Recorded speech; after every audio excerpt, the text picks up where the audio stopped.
And gentlemen, would like to welcome you to our meeting this morning. At this time, I would ask you if you will please turn off anything that makes a noise, that beeps or buzzes or rings, anything that will distract those around you and also distract us up here. And a lot of times it keeps people from being able to hear. So at this time, if you will turn off your electronic devices, please, we certainly would appreciate it. And if you would stand with me, Commissioner Jones is going to give our invocation and pledge to the flag. Father God, we just thank you for this season. We thank you, Lord, that you're welcome in this place. God, we ask, Lord, that you give us wisdom and guidance as we make important decisions. Lord, you see that we're going through growing pains and that there's a lot of unrest in our county right now. But we ask, God, that you bring peace to every situation. Give us solutions to problems. And we ask all these things in Jesus' name. Amen. Amen. I pledge allegiance to the flag of the United States of America and to the republic for which it stands, one nation, under God, indivisible, with liberty and justice for all. I don't see any celebrities here, do you? Janice. Okay. Thanks. I'd like to recognize a couple of guests that are with us today. We have from the city of Freeport, Councilwoman Janice McLean and Councilwoman Casey Cutchins. We're always glad to have you ladies with us and appreciate you being here. Next, we need to consider any additions or deletions to our agenda. Mr. Jones. Thank you, Madam Chair. We do have some weaknesses on that page. I think it was the second page. Yes, ma'am. Under additions, under the consent agenda, we ask you to add a budget amendment resolution and transfer is a request to approve a resolution amending the FY 15-16 budget to the general fund for unanticipated grant revenue from the Florida Division of Emergency Management for the Emergency Management Performance Grant in the amount of $19,720. Under admin, request addition, requesting permission to draft an RFP for the feasibility engineering phase 1 for the Walton County Intermodal Transportation Innovation Project and bring that back for your approval at the next meeting. Under Public Works, request permission to advertise for bids for the maintenance and repair of to multi-phase traffic control signals. Under the County Attorney, request direction regarding enforcement options for violations of Section 22.55 of the Beach Activities Ordinance during the pendency of litigation challenging that provision. Then a deletion under the consent agenda under administrative items, a request to approve the disposition of records which have met retention in accordance with State of Florida General Record Schedule as requested by admin. So that last one is a deletion. And Commissioners, I also have a couple of short things discovered this morning. Item 16.1047 under the consent agenda is a contract with Dell Computers. We have been going back and forth with Dell to get them to amend their standard agreement with us, and we're down to one item that needs to be inserted, but I didn't want you to have to approve it without that being inserted, so I'd ask you to pull that, and we'll place it on the next agenda. Okay. And Commissioners, also, I've discussed with the staff, planning staff and the public works staff about an offer we've received from Thousand Friends of Florida. That offer is actually changing as we speak. So I'm going to ask you to set an executive session between now and August the 9th, which is the first day of the hearing on that case. And I hate to ask you to do this out of order, but frankly, we're up against a time deadline with the newspaper to publish the notice. We have to have the notice to them by 10:30 this morning. So I'm going to ask you to go ahead and set the special meeting for the purpose of the executive session now so we can get the notice over to them and published. I would propose two dates. The first would be next Wednesday, which is August 3rd at 4 p.m. here, or next Friday, August 5th. Anytime during that day, we can schedule that hearing, and you can pick the location either place. And I hate to ask you to have another meeting, but given the changing nature of that offer, I think we need to nail down a no or a counteroffer. Well, as a point of order, do we need to go ahead and approve the agenda with addition, deletions, and then we Yes, will I take just wanted to that announce up? it to you so Okay, you can all have right. it, yes. So we will do that after, okay? With those additions and deletions, do I have a motion to approve? Motion to approve. The agenda. I have a motion second. Any discussion among the board? Anyone in the audience? Seeing none? All those in favor? Aye. Motion carries. At this time, we will have public comment. It is limited to 3 minutes. It is, at this time, it is something that is on the agenda. Yeah, You want, yeah, if you would, let's go ahead and Wanna take do that that out of before order that? and choose a date and. take it out of order? Okay.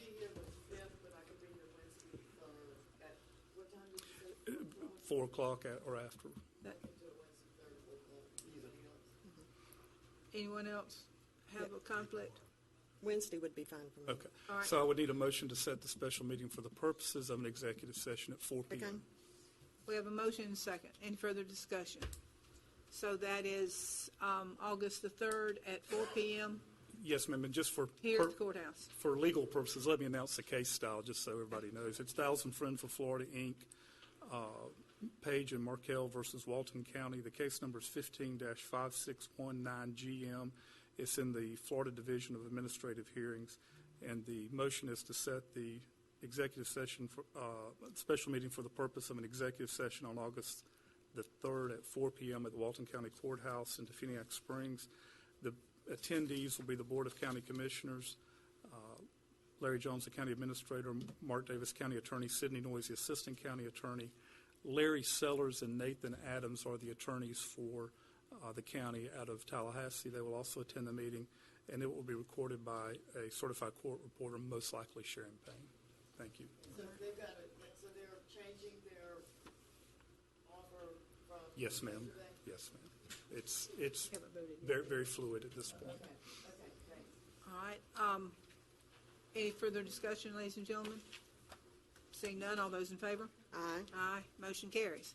Now we'll go to, yes, ma'am, I'm sorry, Sorry, was that 3 p.m. or 4 p.m.? I said 4. 4 p.m. Four. Thank you, Commissioner. We will have public comment at this time. Again, as I said, it is something that is on the agenda at this time. If you have something that's not on the agenda, that is reserved to later on in our meeting. You do have 3 minutes if you would like to come up. Mr. Kramer, please state your name for the record and spell your last name. If I can. You know. It's on your shirt. Morning, It's on your Commissioners. shirt. Turn your shirt around and, you know. Would you like to see the? Yeah, there you go. It's on the back, too. Morning, Commissioners. David Kramer, as you might have guessed. Kramer. The reason I'm up here to ask about what's on the agenda is there are 2 items being considered for bids for parking solutions on your agenda today. One of several constituents and supporters of my campaign and your constituents and voters have asked me some questions that I couldn't answer, and so I'm posing them to you, so in hopes that during disclosure today you'll be able to address them, and that's why I chose to do it at this point, so you have some time to prepare for them. Mainly, I guess it was negotiate hard. You have to do it in the sunshine. It makes it difficult to get the right price for the public, and I understand that, and I'm letting you know that I think some of the public doesn't, how the process has to go, so it makes it tough on you to negotiate a much better price when you can't use a straw man or something like that because you have to disclose in the sunshine. The other thing I wanted to find out from you and ask you to disclose to myself and the public is that when these projects are being proposed, what is the methodology, the expense, and the long-term maintenance, et cetera, of how the transportation is going to evolve from these properties to beach accesses, various or predetermined or specific? And those are basically the questions I hope that you'll address when that item comes up on your agenda. Thank you, Commissioners. And we will attempt to do so. Thank you, Mr. Kramer. Is there anyone else? Ms. Nielsen.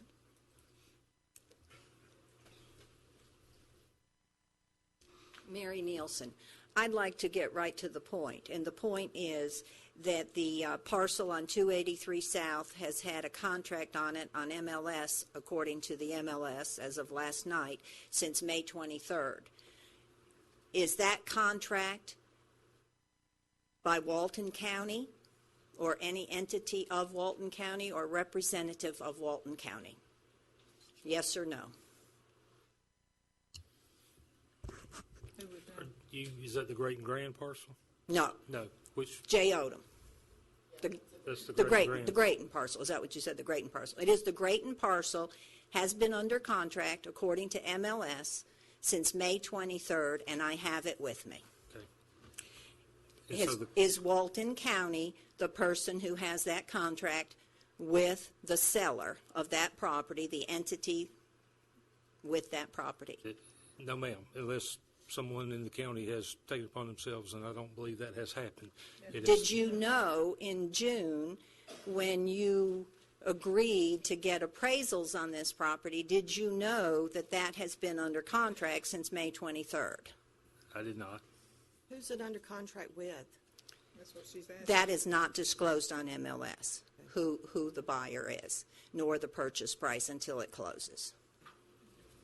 I was not aware of that, no, ma'am. No, but I will say that in dealing with properties all over in real estate, is that there are a lot of people, a lot of properties have contracts on them that we would know about. So the owner doesn't disclose everything. So somebody may have a contract and they may take a backup contract. They may. So But wouldn't Yeah. it behoove the county commission and the county administrator to do some due diligence, to know those facts, whether or not it had an active contract or it was pending in MLS, and whether it was pending with a contingency or pending without a contingency, and whether the actual agent who had it listed had language in that contract that was saying specifically accepting backup offers? That's my other question, because that is common to real estate, that there are contingency contracts, but they also usually say in the notes, accepting backup offers, because they want to have backups lined up in case the first person in line falls through. Thank you. Thank you. Anyone else? Yes, ma'am.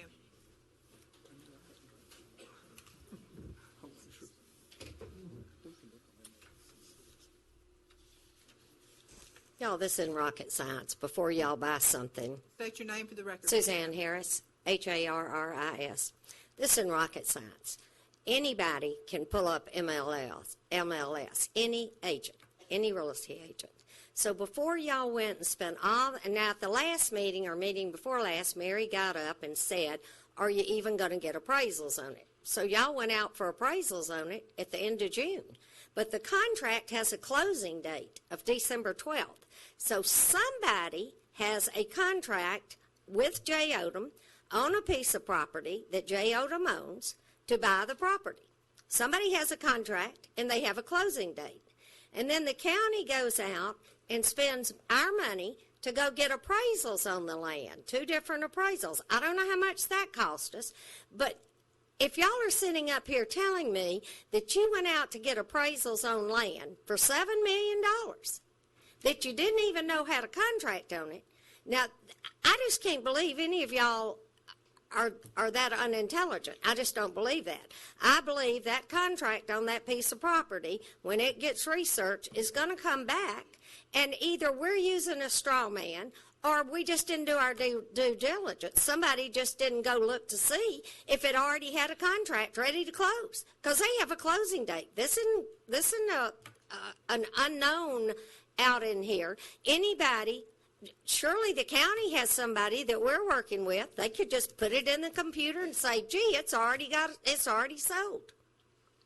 So either y'all have a contract on it out of the sunshine, you got somebody to do a contract on it out of the sunshine, or you just didn't do your due diligence and you spent money on appraisals and you're going to spend $7 million on a piece of property that is going to close with somebody else. And I want to know the answers. Is there anyone else that would like to speak under public comment? Seeing none, we'll move forward. Do we have any items that you would like to be removed from the consent agenda?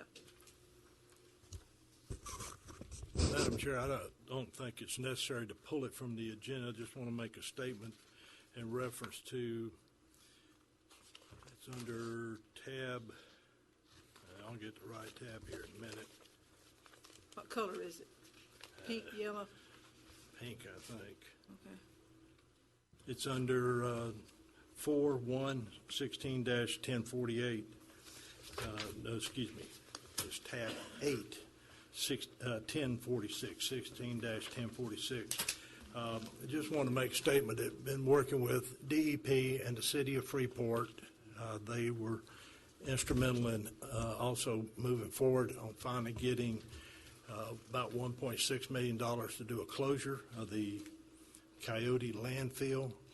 Hopefully, with the signing of this contract, they can move forward with beginning the closure on that. It's been a long time coming, so we're looking forward to getting that closed here in the next, or at least started in the next few weeks. Thank you.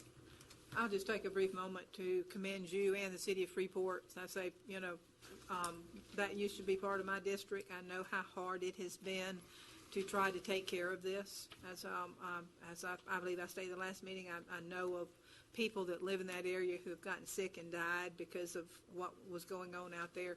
So I commend all of you for working to make it possible.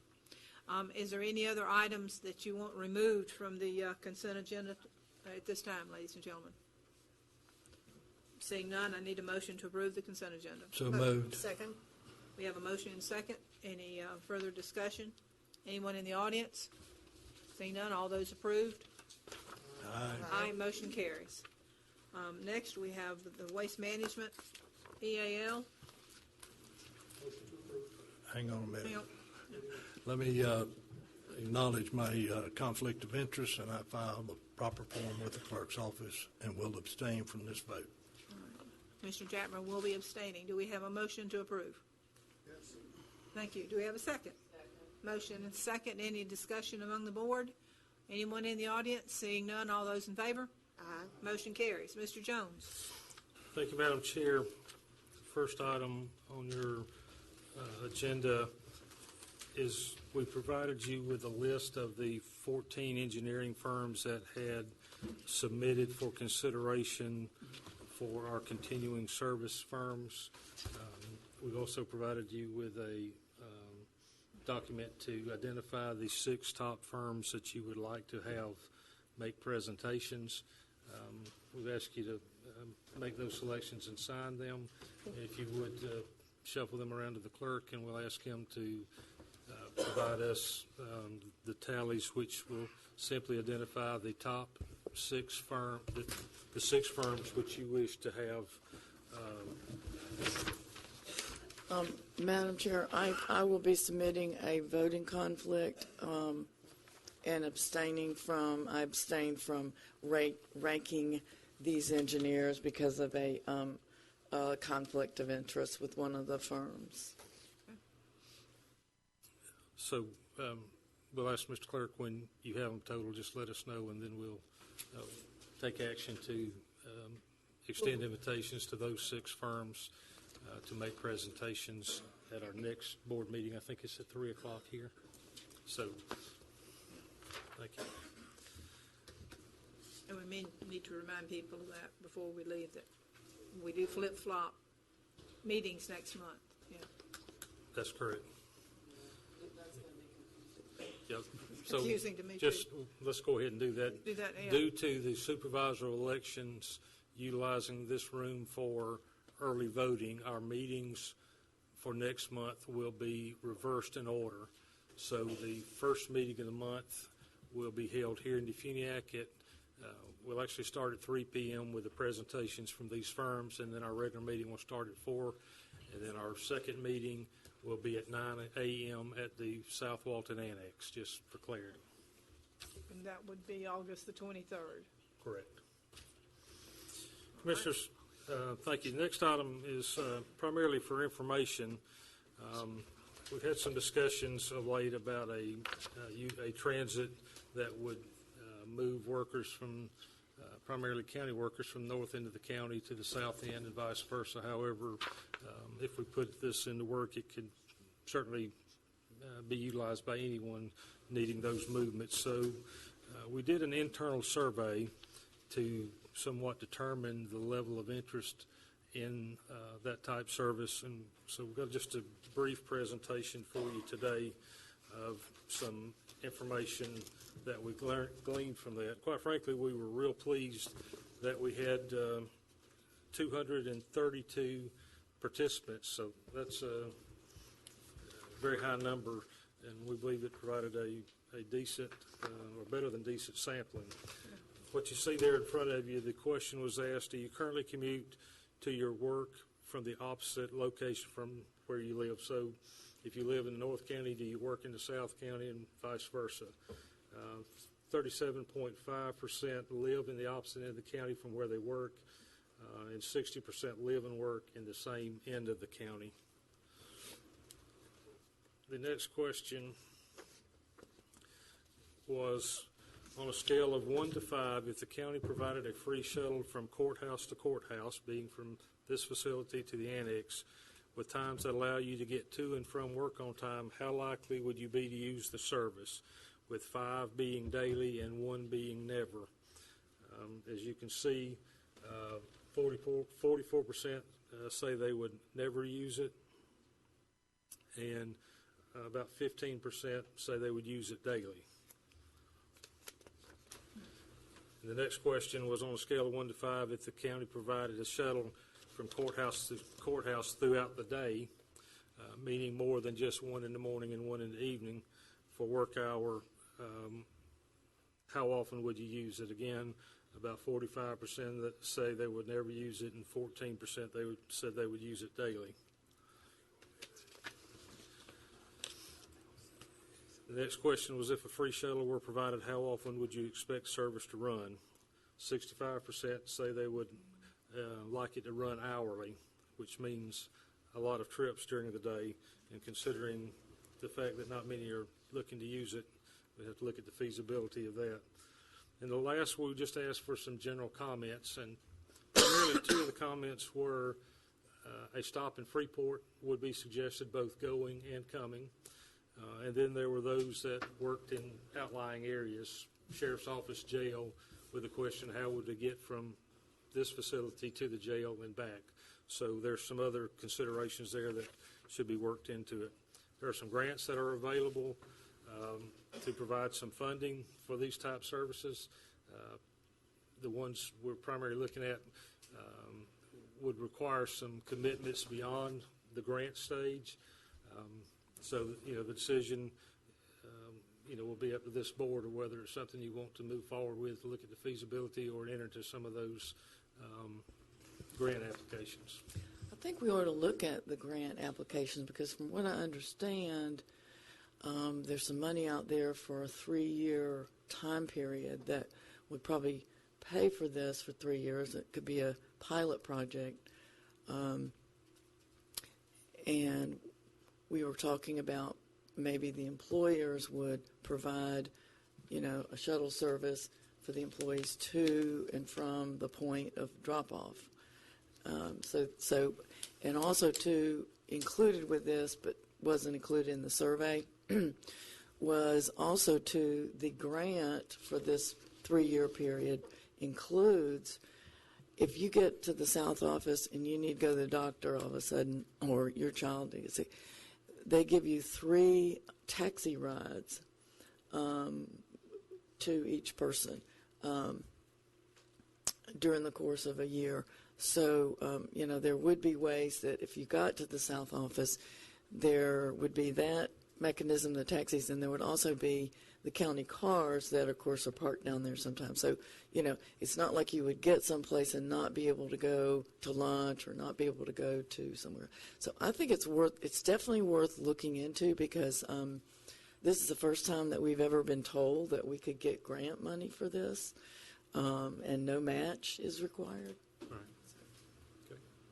Okay. I tend to agree with you. I think a lot of people are afraid, well, once they get down there, then, I better take my lunch because I can't go anywhere.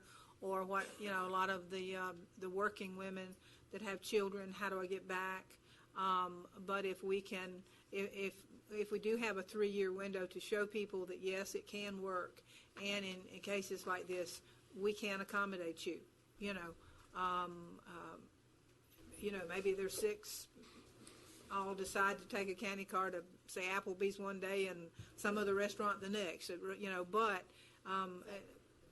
it can be, with some thought putting into it, I think so I agree with you. As long as we can get the state to pay for it, then let's try it. Yeah, so I think so. I don't. I've been having dialogue with Joel. Joel, are you here today, Joel Paul? Yes. I'm wondering, before we get so far into this, is there like a pilot program? Do you have any money that you could do something like right away to just kind of give it a trial run to see if this might be something we want to? I know we've talked about this for a long time, and it's so needed. As many cars as we can get off 331 would be great. So tell us what you could. Joel Paul Jr., the Executive Director of Tri-County Community Council, and we're also the Community Transportation Coordinator for 4 counties, including Walden County. I think a pilot would be probably a good idea. The details would have to be worked out. I have not identified funding other than a commuter assistance grant. I think Rob Mahan with West Florida is here, and he had been tasked to look at a service development grant, which is a 3-year grant that would fall back on local businesses or government after that to support. Commuter assistance a little bit different. It's more designed to get workers and people that need to get to work. One goal is to get cars off the road. This would serve a couple purposes for Walden County when parking is at a premium, and plus our roadways with concurrency and stuff, we want to use some of those strategies. Existing funding that we have now probably could not be used because it is for more individuals who do not have any transportation, and they would have to qualify. The commuter assistance probably a good way to go. Now, if the commissioners or entities wanted to try a pilot for, say, a couple months and start with your county workers just to kind of see if something is feasible from North Walden to South Walden, back and forth several times a day, we could put some numbers together and try to get you a picture of your cost. We may be surprised that we're not talking about hundreds of thousands of dollars to try that and see if it would work. And Rob, I don't know if you have a comment on that or not. But now, Joel, this would have no effect, or it wouldn't be with our disadvantaged transportation board. We have funding now for people that don't have cars or ride. Right. However, that funding probably would not need to be used as a primary funding source for a commuter assistance project because there is funding for that. Unfortunately, with grants, a lot of your grants are restrictive to one population, and what we're trying to do is identify one big pot of money that'll do it all, and sometimes that's a little difficult. Mr. Jones, does the grant application require any specificity as to days of the week, frequency of the run, hours of the day, or is it very broad and you can just throw a series of things in there? I'm probably going to ask Rob to answer that. He's much more familiar with them. My name is Rob Mahan, M-A-H-A-N, and I'm with the West Florida Regional Planning Council. We've been working with FDOT to try to fund this project, and it started out with the service development as a way to fund it. And last week I got a call from Kathy Rudd, who is with District 3 FDOT, and she said that we might want to consider commuter assistance funding because the project is for commuters. And the good thing about commuter assistance funds is that they're not limited to 3 years. So as long as we qualify, and I think this project would qualify for commuter assistance, then we could apply for that, and we could, say, run the service for one summer, summer being the busiest time of the year, and see how it does. And if it doesn't do well, then we could consider that a pilot project and not continue it. If it does do well, I would think we would want to continue it and monitor the ridership and continue it as long as the ridership is there to support the service. Is there a requirement, though, at the outset to identify specific days of the week, or whether it's all week or hours of the day, and the frequency of operation? I know that's part of your presentation, Mr. Jones, as to some of the pros and cons, but a lot of the grants require specificity when you go in and apply for them, and I don't know, have we made that determination as do we want to go for 12 hours a day, 7 days a week? What's your position on that? Well, we would have to apply for an amount of money. And therefore, we would have to have a model for the service to calculate the costs. And the thinking so far has been that we would run the service from around 5 in the morning until midnight, hourly, and 7 days a week. And we would not just target county employees, but there are a lot of employees along 30A. We would target them heavily as well. And we would work with the employers to get them to get their employees to use this service.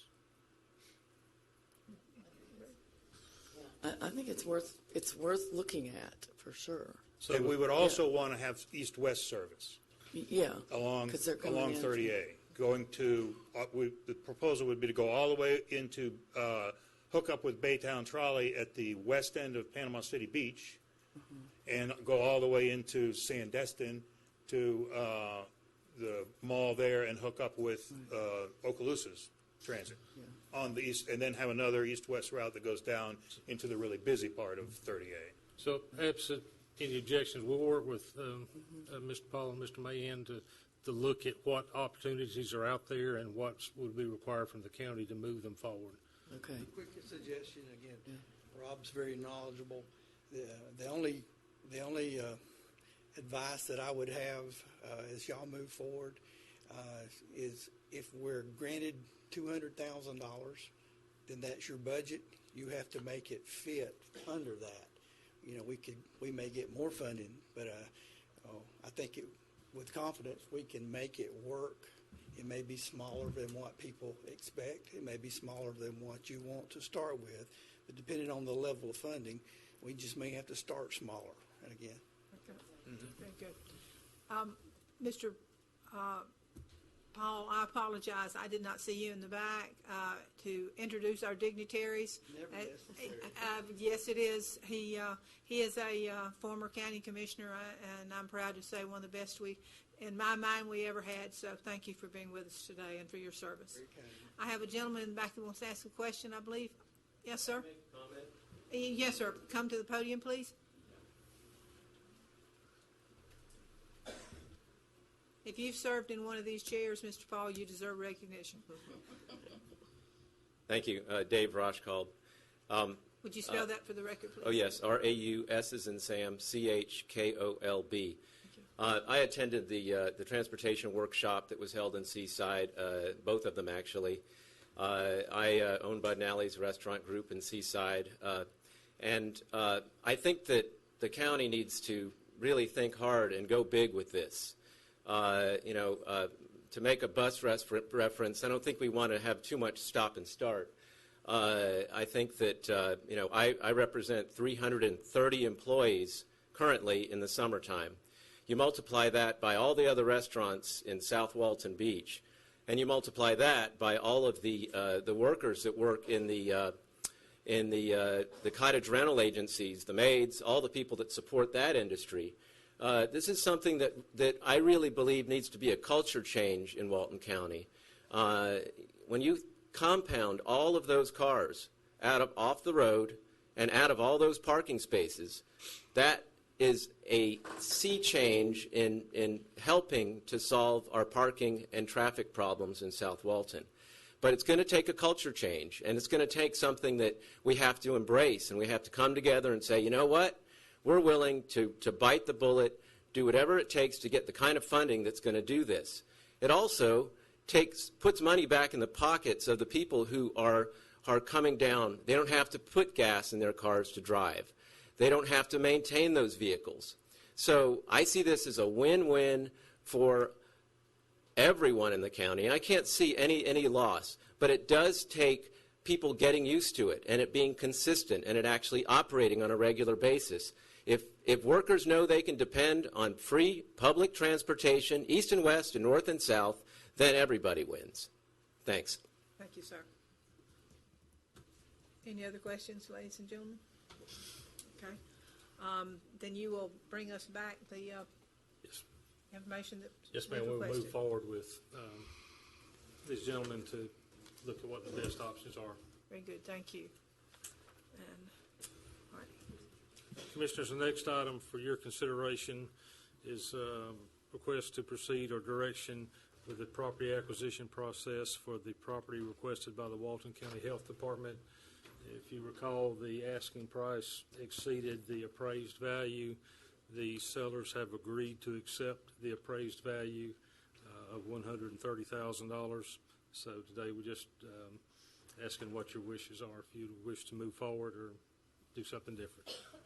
Yes, I do have one question. That's it's a lot of money for a parking lot. Are you planning to use it? I see Holly is here with us. Use that for any other purpose other than just parking? State my name, Holly Holt, Department of Health, Walton County. We are using it primarily for parking, but there may be an option one day if we continue to grow with our building. We've actually added a new program, which is our WIC program. We received it back in January, and we are growing. So there may be an option there to do something with a building. Right now, there's a building that's there that we could go in and do some remodeling if we need to move our WIC program or another program out there. But we do need parking. We are at the seams, and when we have our meetings, and I don't know, a lot of you realize that we are like the hub for all the meetings for Department of Health in this region. So anytime there is a state meeting in this region, it comes to Walton and it comes to our health department, which people drive one car at a time, and we have to park it. So it is very neat that we are considered a good place to hold a meeting for our region. I'm very honored for that, but sometimes it does place inconvenience, and we have to actually move some of our employees' cars up the road, and they have to walk. So it has become an increased problem for us, and that's why we were asking to move forward with this. Very good, thanks. Any other questions of Ms. Holt? Holly, Yes. my understanding is that you're going to take this out of your existing budget? Yes. What programs that are budgeted are going to be impacted by that move? None. This is some excess money that we actually have accrued through some of our general revenue. Well, actually, there's some fees that have come back out through some of our primary care and some of the other areas, but it's not going to impact staff because this is money that has to be spent over a certain time frame. So we can't give this money for salaries because that is a revolving or a reoccurring situation. This is a one-time funding that we had gotten some increased monies from our revenues that we've gotten from some of our clinics through our FQHC and some of those things. And we're taking that to use for this. Very good. And it's just this current year's budget? Yes.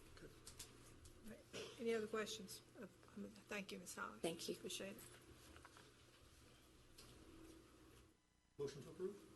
Second. I have a motion and a second. Any discussion among the board? Anyone in the audience? Seeing none, all those in favor? Aye. Motion carried.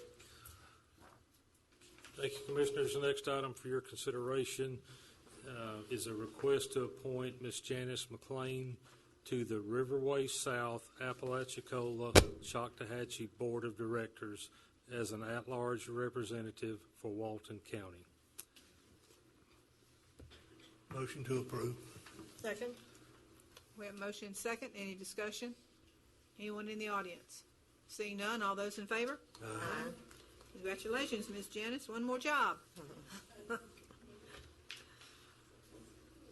Mr. Alford has our tallies.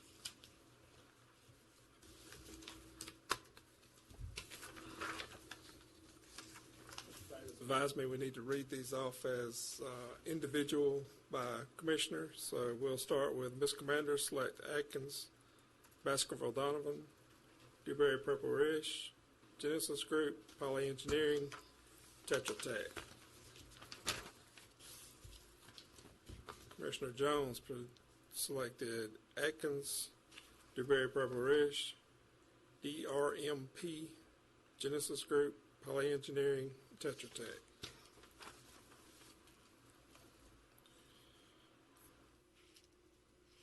Commissioner Chapman selected Atkins, Afcon Inc., Dewberry Purple Ridge, Genesis Group, Poly Engineering, Tetra Tech. Commissioner Infeld selected Atkins, CPH, Dewberry Purple Ridge, Genesis Group, Hanson Professional Services Incorporated, Poly Engineering.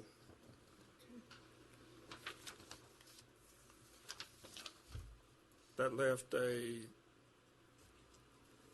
5 with multiple selections and 5 with just one. So I can give you the 5 with multiples, Yeah. which will be your top 5 are going to be Atkins, Dewberry Purple Ridge, Genesis Group, Poly Engineering, Tetra Tech.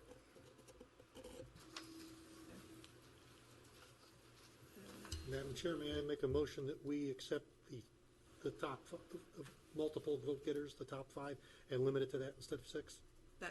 Yes, sir. If you would like to make that motion. That's my motion. All right. I'll second. We have a motion and a second. Is there any discussion among the board here? Seeing none, anyone in the audience? All right, all those in favor? Aye. Motion carries. And when will we enter our next boarding? 3 o'clock here on the... We already have something at 3. No, this is what we have scheduled Oh, this way is scheduled at 3. Okay. on the 9th. On the And 9th. Okay. we will notify those 5. Okay. Very good. Okay. Next item, Commissioners, is a request to award, approve, and also authorize the chair to sign contract number 016-028 for the artificial reef construction and deployment service to Colleen Marine in the amount of $60,000. If you'll recall, this had gone out to bid before, and we rebid, and this time we only had one proposer. But it was determined that they are responsive and responsible, so we would recommend that we award the contract to Colleen Marine, that we approve the contract and authorize the chairman to sign it. All righty. Second. We have a motion and a second. Any discussion? Commissioners, Melinda's here, I believe. Yeah. We had one small change in the contract which we have provided to you. Make sure I don't get these backwards. And the contract it's one sentence change. It simply says that Melinda Gates or her designee shall be present at the time of deployment. That way we can ensure that the deployment is done at the right place at the right time, right place under the right conditions. Before you say anything, how's the baby? She's doing well. Thank you. Okay. First things first. Yeah, where is she? We don't see her. She's in daycare today. All right. Go ahead. So this was just to ensure, like what Mark just said, just to ensure that the placement of these particular modules are in the correct location. So we just wanted to make sure that there was some oversight.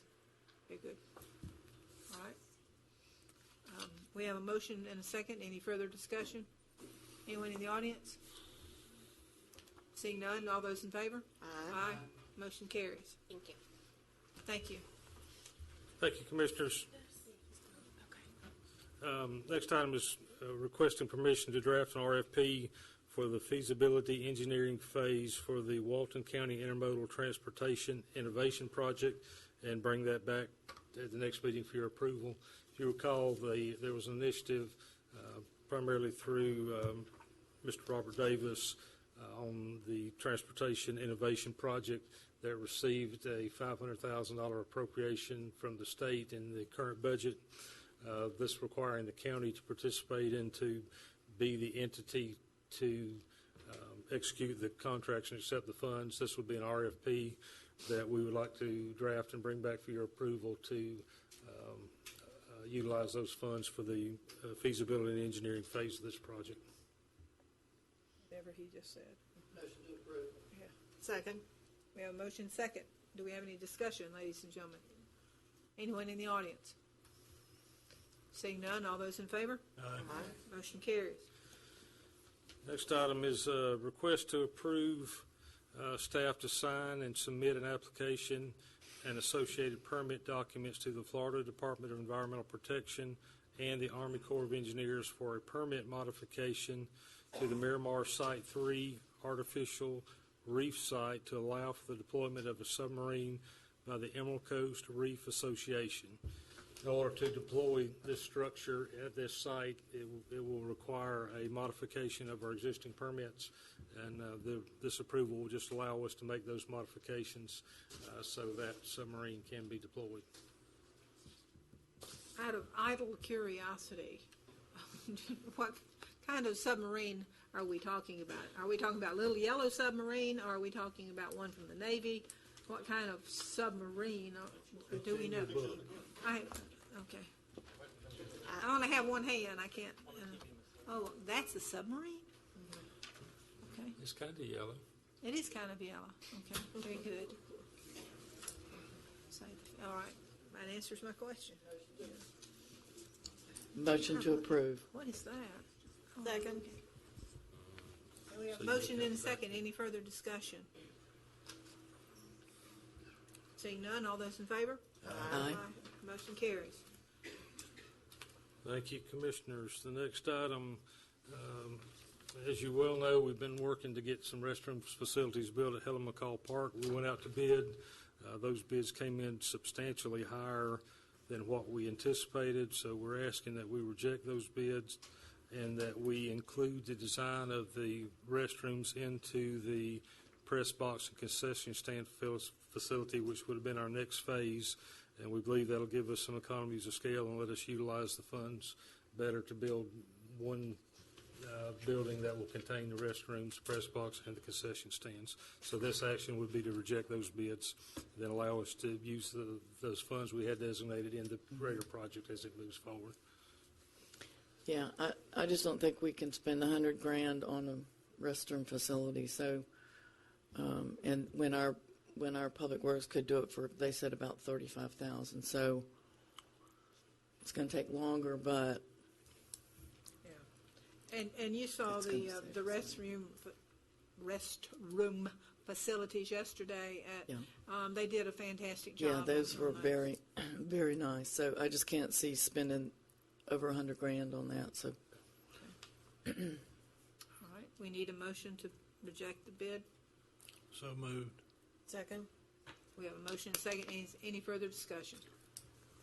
Seeing none, all those in favor, anyone in the audience, I'm sorry, want to comment on this issue? Seeing none, all those in favor? Aye. Aye. Thank you, Commissioners. The next item is requested permission to advertise for construction bids for County Highway 30A parking improvements in the Grayton Beach area.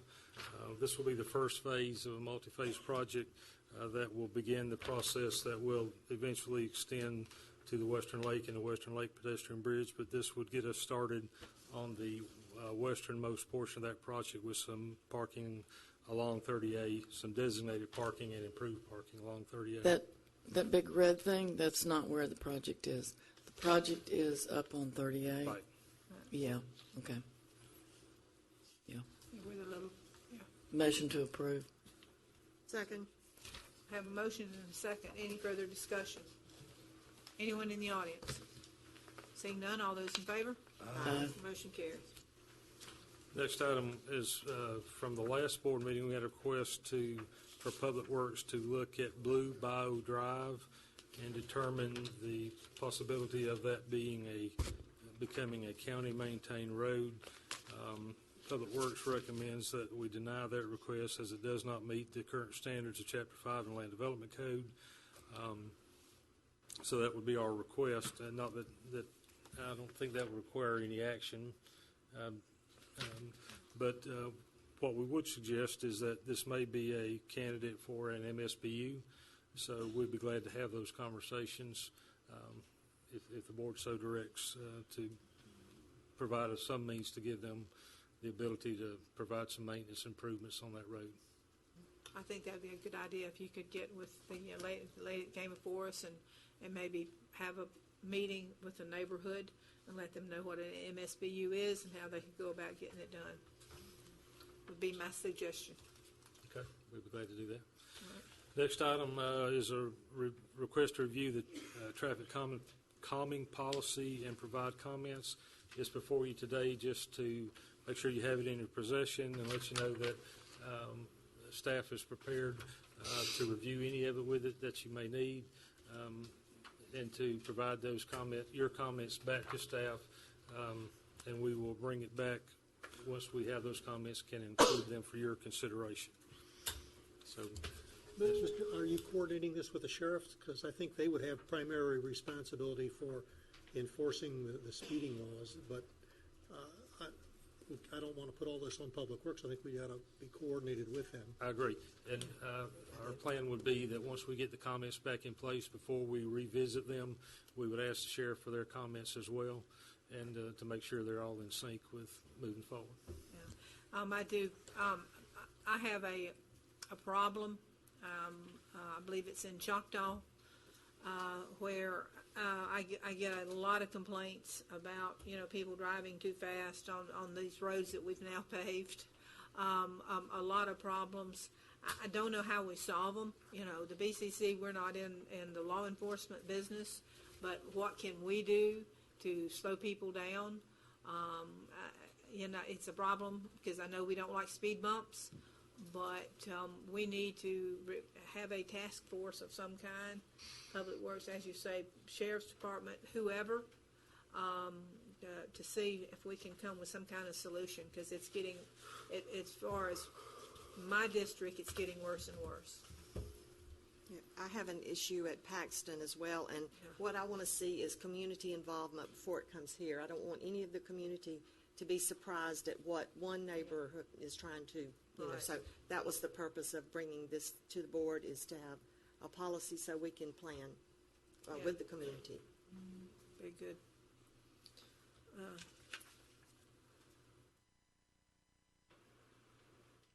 All right, the request to, so we can take no action on this, we just review and bring it back to the board at the next meeting? Yes, ma'am, that's correct. That's, okay. All right. That's all you have? Multi-phase, let me turn the page, I'm sorry. Yeah, I think you have one more, sir. Yeah. We're requesting permission to advertise for bids for the maintenance and repair of the multi-phase traffic signal controls. This is something we do on an annual basis, and it's just time to, let's move it forward. Okay. We have motion second. Is there any discussion? Anyone in the audience? Seeing none, all those in favor? Aye. Mr. Tusa. John can address the first item and then I'll do the second. Good morning, John Irvin, ERVIN with the TDC. I think you have in front of you an item regarding the advertising services RFP. This is the second time we've been in front of you. We did share the scope and draft RFP, have been through the entire publishing process, have evaluated all 11 firms that submitted. You may be viewing the top 3 in front of you, but all 11 were appropriately reviewed. And we are asking permission to proceed with the top evaluated firm for fiscal 17 contract, which we would bring back to you in approximately 2 weeks, depending on the work with legal. And that was Zender Communications. It was Zender Communications, and you can see we're substantially ranked higher than the other applicants. I see that. All right, ladies and gentlemen. Motion to approve. Second. Motion second. Is there any discussion? Any questions? Seeing none, anyone in the audience? All those in favor? Aye. Motion carries. Thank you.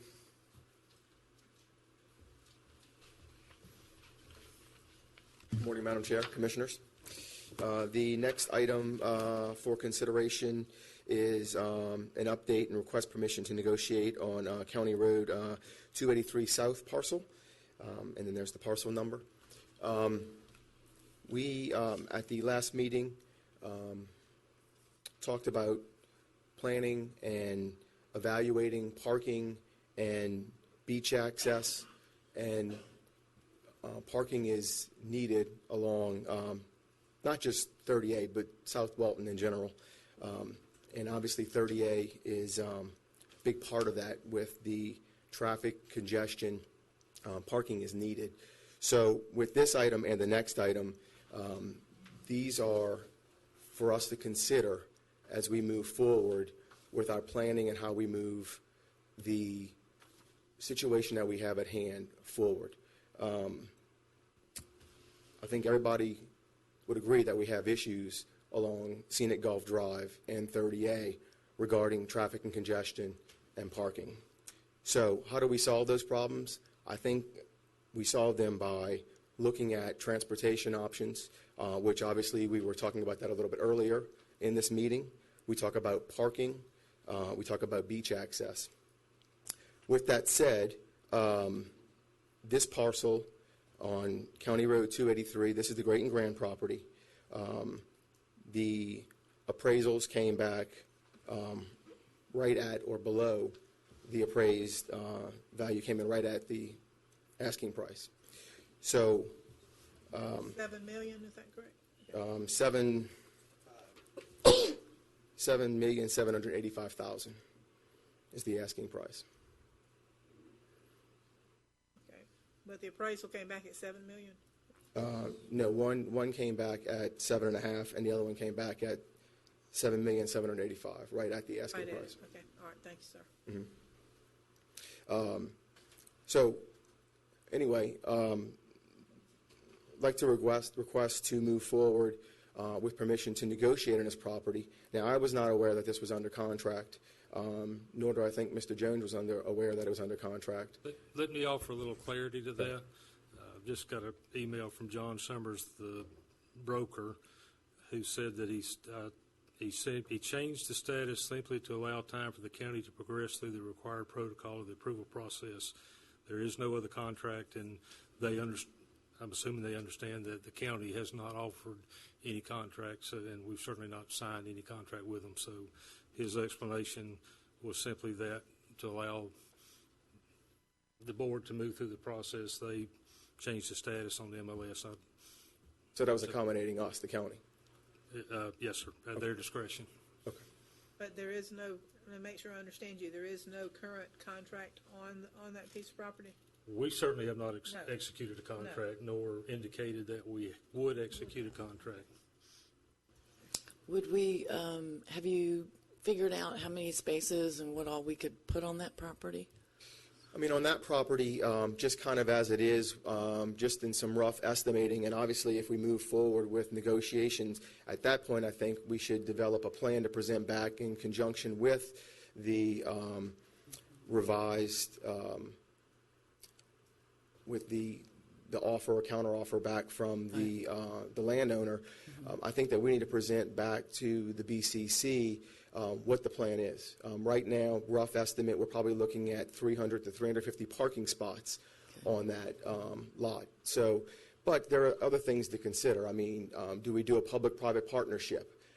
Do we reach out to our industry partners in the area and talk to them about, facilitating parking for them, and how do we do that, and what does that look like? Those are all things I think that we need to put on the table and discuss. And we can certainly initiate that process as we move forward with the negotiations. I think at this point it would be prudent to do that. Okay. Yeah, because I know a lot of businesses down there are looking for places for the employees to park, and, they're paying for places now. So I see this as maybe one of those spots where we could do a lot of different things. So I think we should move forward on at least looking at it. I think looking, I'm sorry, Bill, go ahead. Okay, No, certainly looking never hurts. But I do think we do need some kind of plan. If we do a public-private partnership, which I think we need to do more and more of, and this, as we move forward. What could we possibly put there? Do we put somebody they charge $10 a day to park there and have someone that runs it for us and would get a certain percentage? Do we put an ice cream facility? I mean, what do we put there that if we do a public-private partnership that might help pay for it in the long run? I mean, I know it'd be the long run, but, I'd like, before we go as far as making an offer, what can we do? Let's think out of the box. What can we do And then how are we going to get people from that to the beach?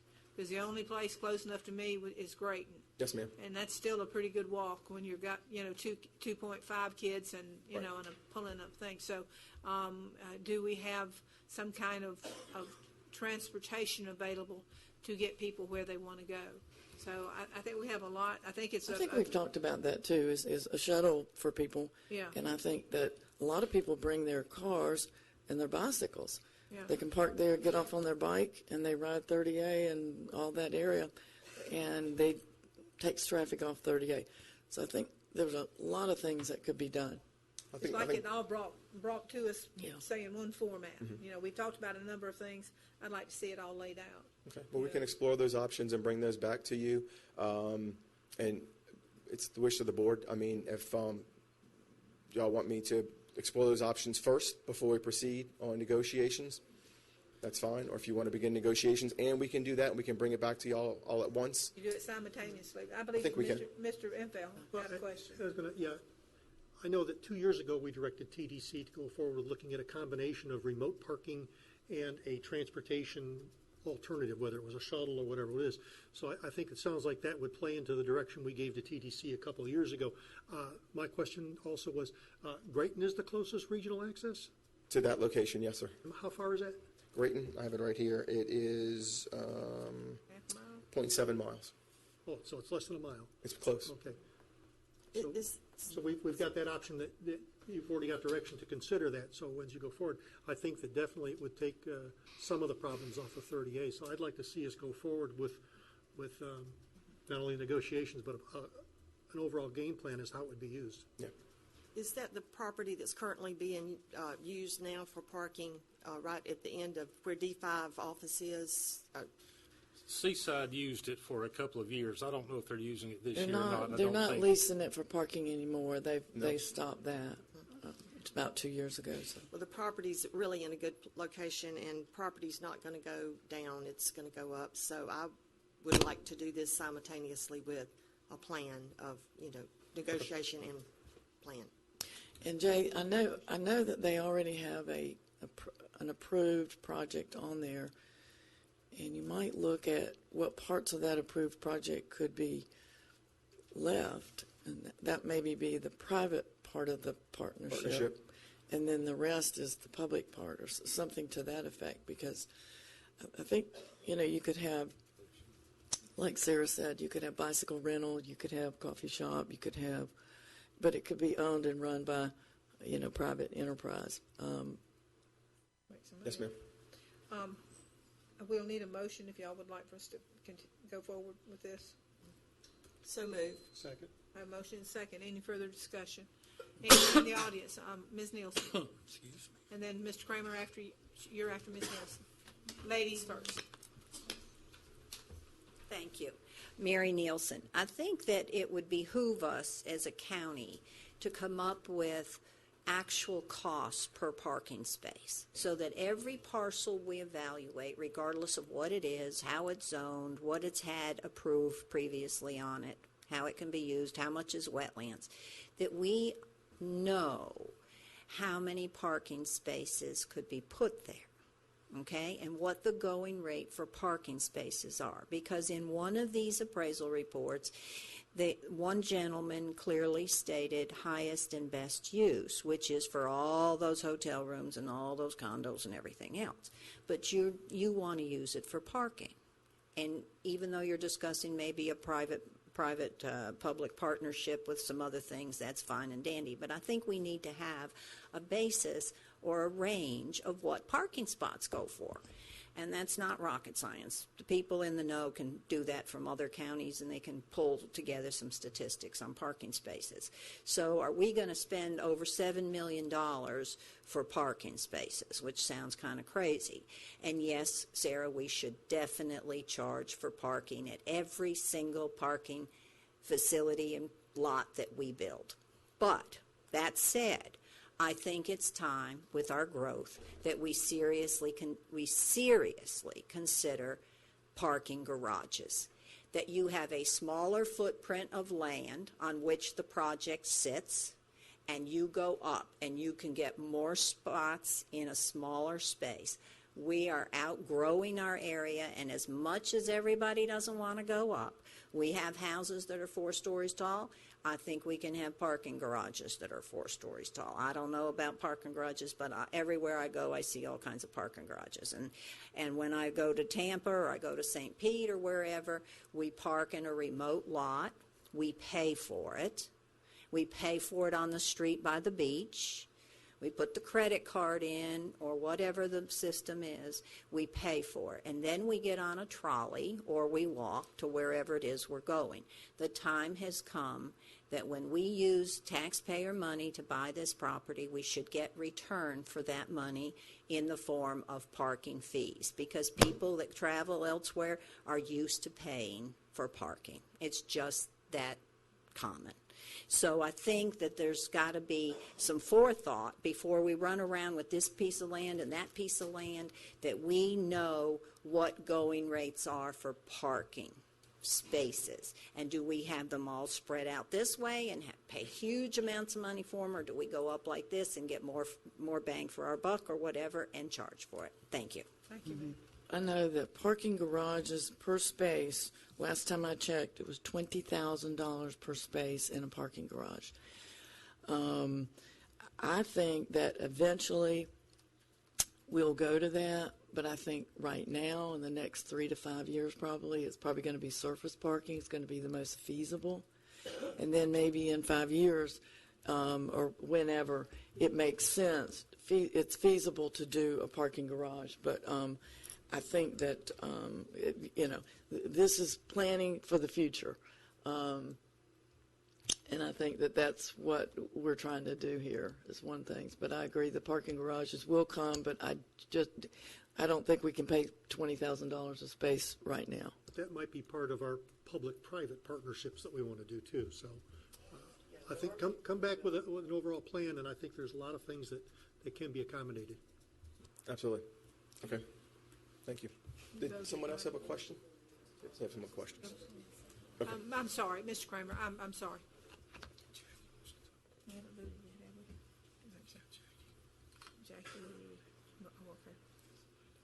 Commissioners, again, David Kramer, Kramer.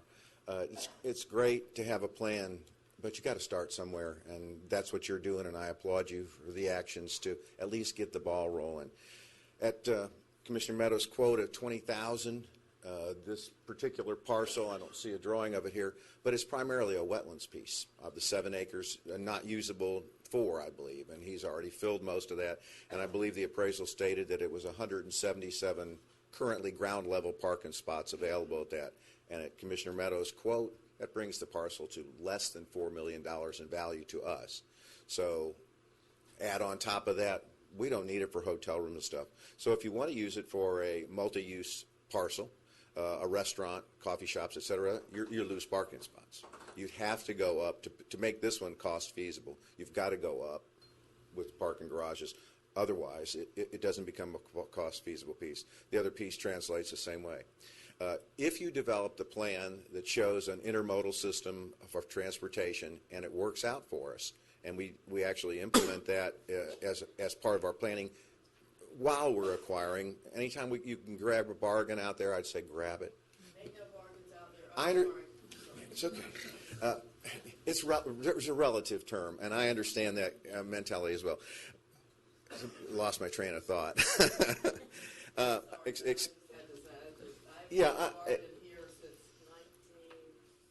Well, no, there were a lot of bargains right after about 2007, but I digress. One of the things that I wanted to bring to your attention, if the intermodal system that you mentioned becomes feasible and workable, and we have parking and transportation for people to use, so we can expand our selection of parking spots, the drive time difference between here and north and 98 to the beaches, or even northernmost, where you're not, great that we pick up some where you can stop, drop your bike off, and then bike up and down 38, as you mentioned, a very applaudable idea.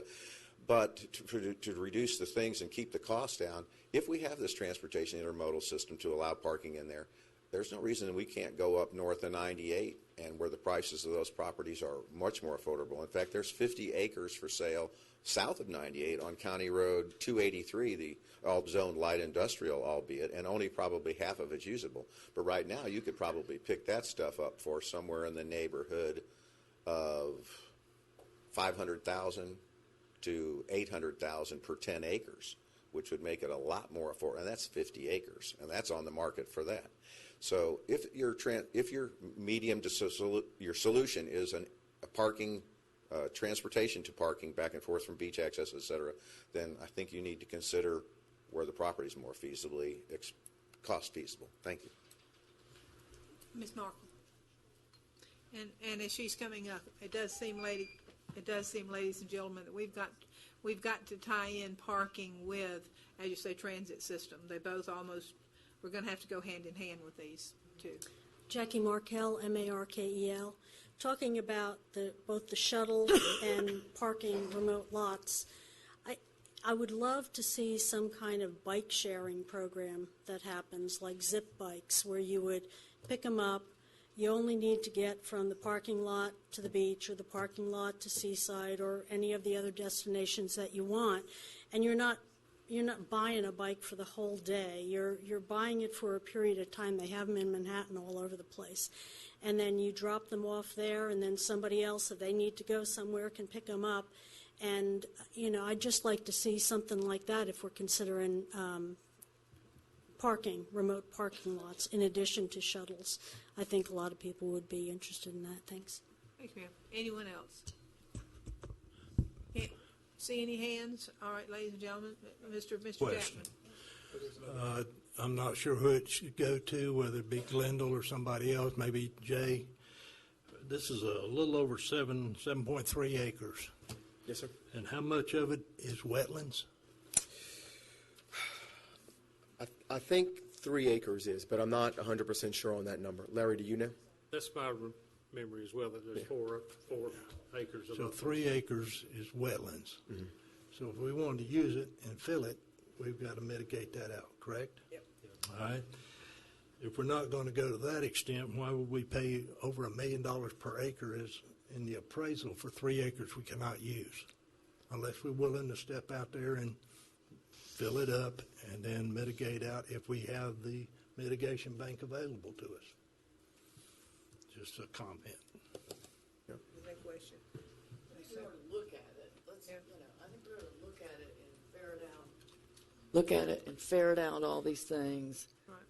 And kind of see what our options are. And we do. We need for you and staff to bring absolutely everything back to us. We cannot make a decision until we have everything on the table to make a decision.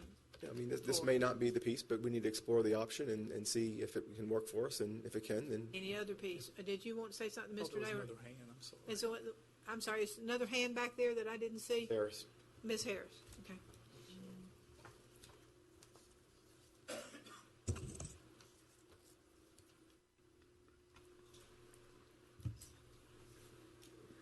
I think y'all just need to come back and tell us. I'm all for parking, but if you build a pad for a single parking, you can't go back 2 or 3 years later and make it 2 or 3 stories. You can't say, well, gee, now we've used this, it's full every day, we need to add to it. So my suggestion would be, if you're going to put any parking anywhere, you be sure that the pad is built so that you can deck it if you ever have to without tearing it all up and starting again at ground zero.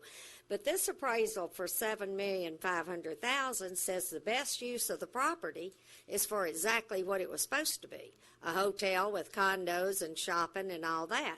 So I think y'all need to come back and tell us how much per parking place. And I just need to be sure from Larry I have this straight.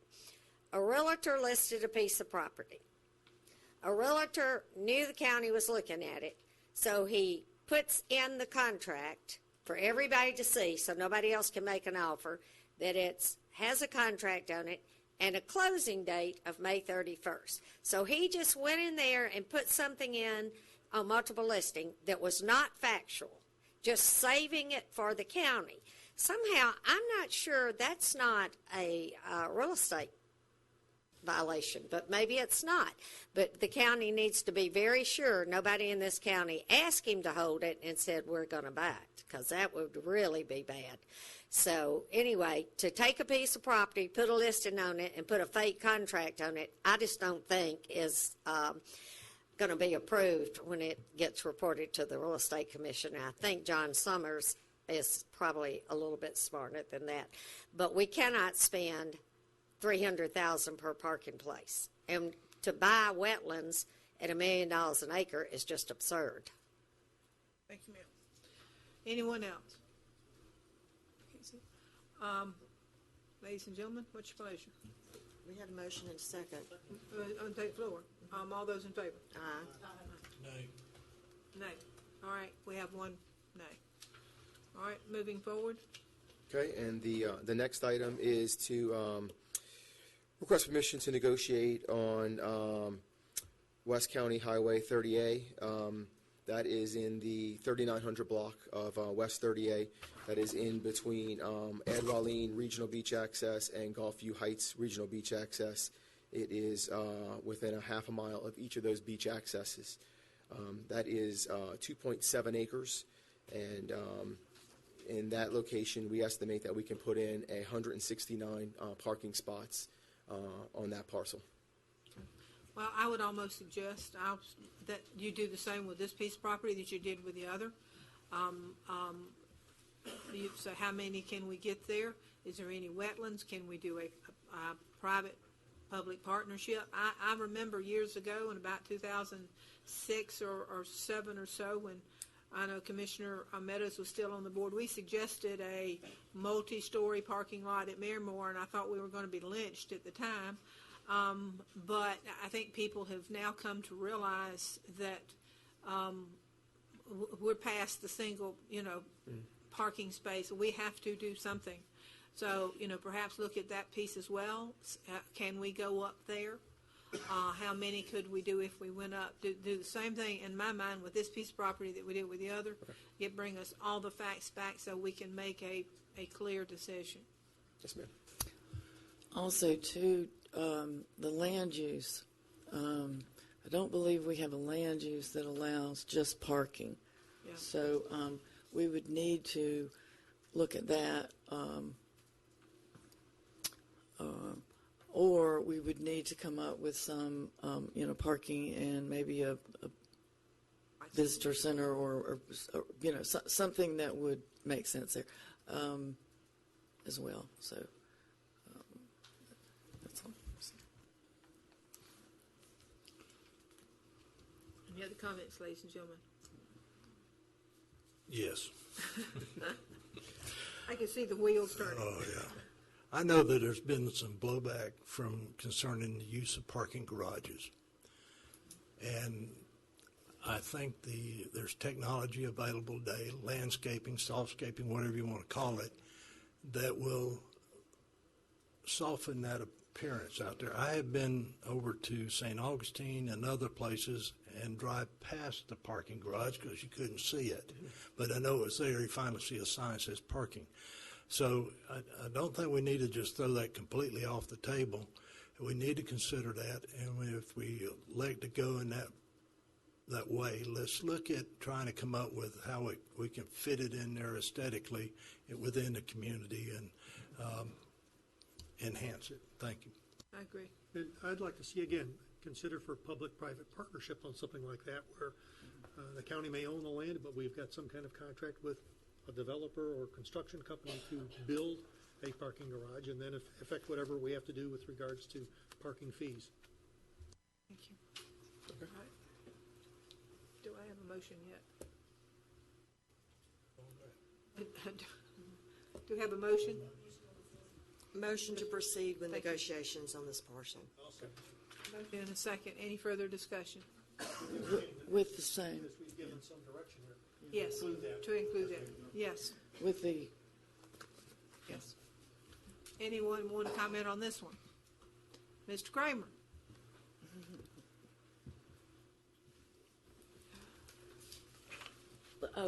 One question too, I forgot. TDC bed tax money would be used to buy these parcels in the event that they were purchased? It can be, and actually, I'm in discussion right now with Mr. Davis and Mr. Atkinson, the TDC legal counsel, in discussing how the funds can be used, our funds can be used to pay for this. And we're talking about beach access versus parking. So we're going to schedule a meeting this week and talk about that, and we'll have that back before you at the next meeting as well. Great. So you can know how it's going to be funded, look at the options, we'll do the negotiated prices, we'll bring all that back to you.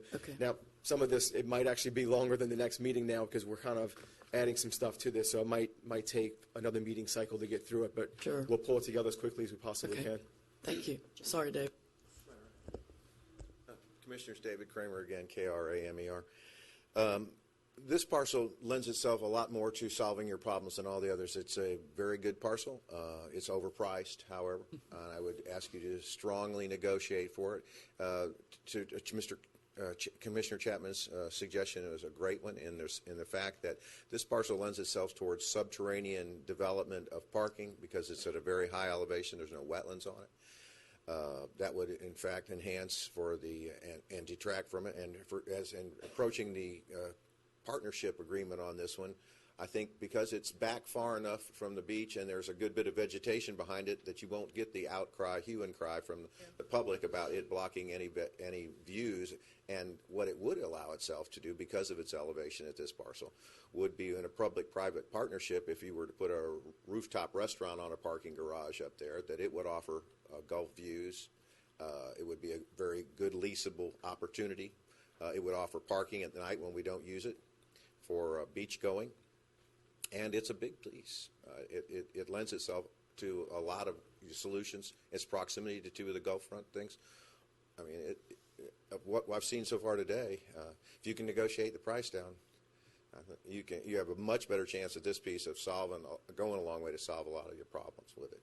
I had one other point, but I'm getting old, so I'll leave it for another time. The only thing I'll say about that is when I look at parking, I look at not plopping it right down the middle of neighborhoods. And this is surrounded by single family. The other piece, there's no interruption in any neighborhoods.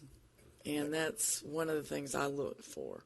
Well, everything's going to have drawbacks. I mean, nothing's going to be perfect. If we'd have done this 30 years ago and we'd have been having this conversation, we wouldn't have that problem. We didn't need it 30 years ago. Somebody's going to have to accept some little bit of give and take to be part of the community. I mean, you don't have everything. Everybody's not king, so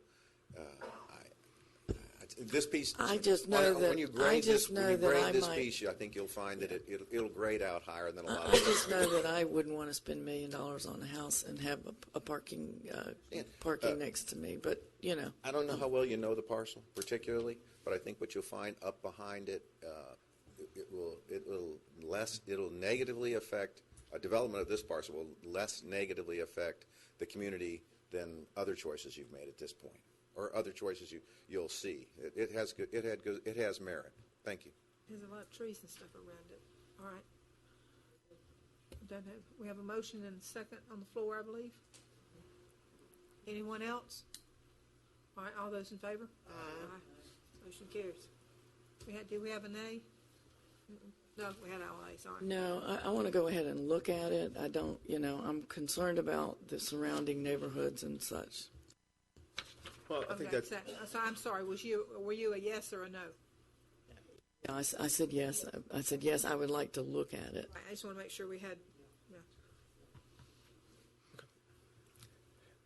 All right, and I have no updates at this time. Thank you. No updates. All right. Thank you. Commissioners, I have two items on the agenda. The first is a request to approve and authorize the chair to sign the release of lien and a satisfaction of mortgage for a ship mortgage upon receipt of the funds necessary to satisfy the mortgage and the promissory note.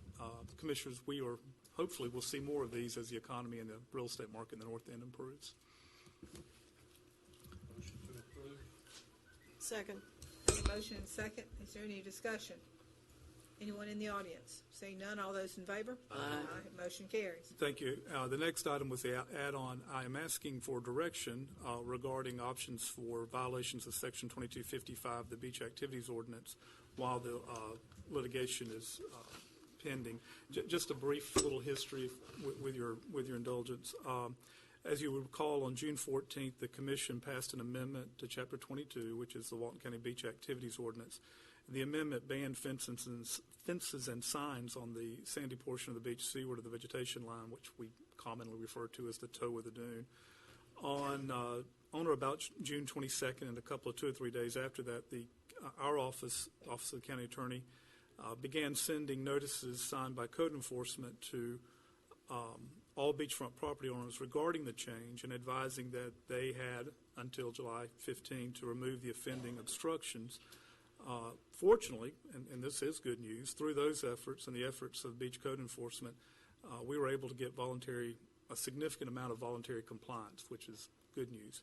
On or about July 15, and I say on or about because I couldn't tell if it was 14th or 15th, but one of those 2 days around there, our office became aware of at least one lawsuit, and possibly two were going to be filed or had been filed in federal court seeking to enjoin our enforcement of the ordinance and declare the ordinance unconstitutional.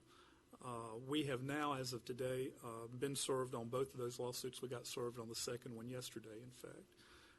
And they have both been submitted to Florida League of Cities and FACT for determined if we have coverage. After I viewed the allegations in the suit, I asked the Tourist Development Code officers to not issue citations for violations on our amended beach activities ordinance as it related to fences. And just for clarification and to put any rumors to rest, I made that decision. Nobody called me and asked me to make that decision. I made it as part of what I considered general litigation strategy. Quite frankly, I should not have made that decision without consulting you ahead of time and asking for your direction. And that's what I'm here to do today. I have suspended that direction to the code enforcement folks, but I do need some direction for you today, and I want you to understand before you give that direction what the risks are if we do continue down the citation path. First of all, please understand that we can only issue citations that would go to the county court. Okay, we don't have the option in this particular instance to go to code enforcement or code enforcement board. It has to go to the county court.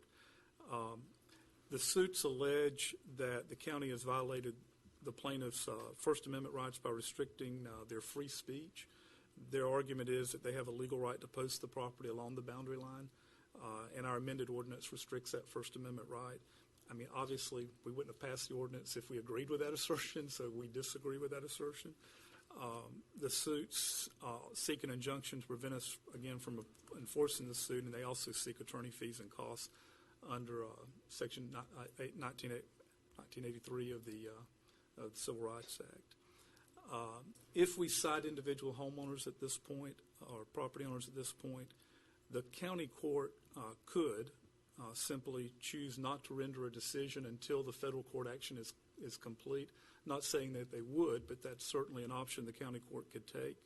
Thus, we would have issued a number of citations and had hearings set, and then the court just simply say, I'm not going to hear them until I know what happens or if there's a conclusion to the federal court action. The second possibility is that the county court hears a citation and, quite frankly, rules against us.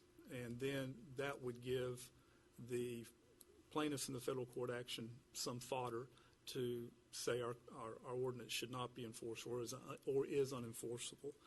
Whether or not the county court reaches the constitutional issues or not, I mean, he could or could not reach those issues. I had some concern, and it had expressed to me about issuing citations while the matter is pending could somehow increase our liability and thus affect our insurance coverage. Quite frankly, I've had a couple of more discussions in that area, and I don't think that's an issue we need to be concerned about at this point. Not entirely sure we will have coverage, so I don't think that's as an issue as I thought it was earlier. So again, I asked code enforcement to hold off issuing citations as part of our general litigation strategy. Again, I shouldn't have done that without talking to you guys first. That was my mistake. And so I'm asking for direction given those risks. If you want us to go down the path of issuing citations, we certainly can. There is no current injunction that would prevent us from issuing citations, just so you know that. And if you want to recommence or start issuing the citations or going down the path to issue citations, tell me to do that, and I'll certainly instruct code to do that. We do have to go through a little notice proceeding with those individual folks, but that shouldn't take very long.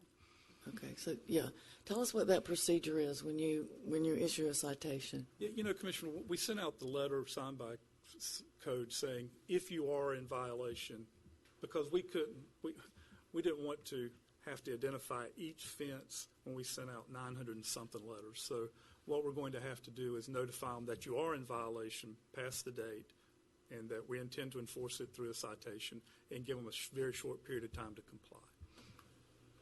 And then the citation would be issued. Okay. And that, at this point, should not be too difficult to do given the level of voluntary compliance. Okay, yeah, okay.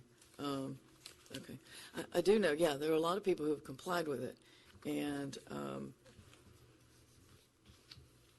I applaud that, complying with it. So if they get a citation, then what happens? The citation says what? It says you either take it down or you will be fined a certain amount for each day it's left up, or and they can challenge the citation by asking for a hearing in the county court. They can challenge the citation by asking for a hearing at the circuit court? The county court. The county court? Yes. Okay. And let me make sure I understand, the county may or may not hear it. It's one of the possibilities. I don't know that. I'm speculating here. He could say, look, you know. It's in federal court. It's in federal court. There's an injunctive action pending. I'm just not going to do anything until such time as I know what happens there. Okay. That's a possibility. Any other questions, ladies and gentlemen? No. Mr. Chapman, you have any questions? Okay, then we need to give our attorney some direction. Well, we took this action last board meeting, or a couple of board meetings ago, because of what we felt was a violation of our ordinance, and we had to tweak it because of a county court ruling. That's correct. Correct? So we tweaked it based upon the judge's interpretation. That's correct. We implemented it, and we knew there was going to be some that was going to litigate this. However, we have not been told by a court to stop doing what we're doing. That is correct. So I'm of the opinion we move forward with the enforcement of it. Hopefully we'll get additional voluntary compliance and let this thing be addressed by either the federal court or county court. And I'm in agreement. Short of a court order saying that, we have an injunction, and that we had this private discussion of once we start this, we're going to see it through. So I don't think we should succumb to lawsuits. We knew we were going to be sued, so, it's just the price you have to pay. Yes, ma'am. So, thank you. Madam Chair, there was some concern at the previous meeting with just one small aspect of it dealing with the signs, everything else to come over, take the ropes, the chains, the fences off the beach. But be that as it may, the board decided to make the amendment, and we should uphold that effort, and we should give our code people the ability to go forward and enforce what the board decided to do at that time. All right. Yeah, I agree as well. Okay. Thank you, Commissioners. I will take that direction. All right. Do you want a motion and a? No, we don't need a motion. Okay. All right. Next. Is there anyone who would like to comment on this? And I'm sure there is. Yes, ma'am.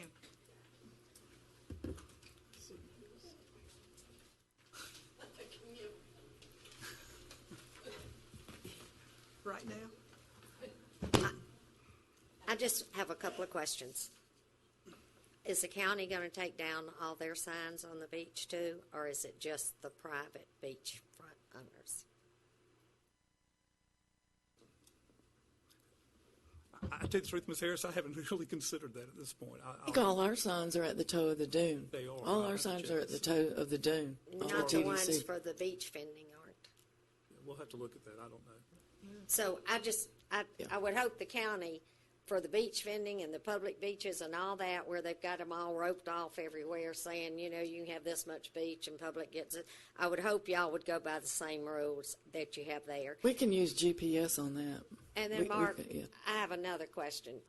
did I understand you right, that you thought the insurance company probably would not pay for this lawsuit? There was some concern expressed to me about the possibility of increasing liability during the pendency of the time that you're seeking coverage. Quite frankly, I don't think that's an issue. You think the insurance company will pay to defend the county? I will tell you this, at this point, if I had to bet on it, I would bet no. Not Bet because no, they of won't. anything we've done, it's just the terms of our policy would not So, cover this. so what you're telling us is that we probably don't have insurance to pay all these attorney fees. I would, at this point today, if I had to put a bet on it, Ms. Harris, given the terms of our policy, I don't think it would. Could you give me a guess, Demet, on start to finish through federal court? Is No this way. 4 million, 3 million for the county? No way to know. I think we should be speculating about whether they cover or not until we absolutely know. So I would rather no statements be made from legal. Can you find that out? And Ms. Harris, we've submitted it, and we've had conversations, and we're waiting a decision. okay, We submit every lawsuit. that's all I want. Anyone else? Mr. Roscoff.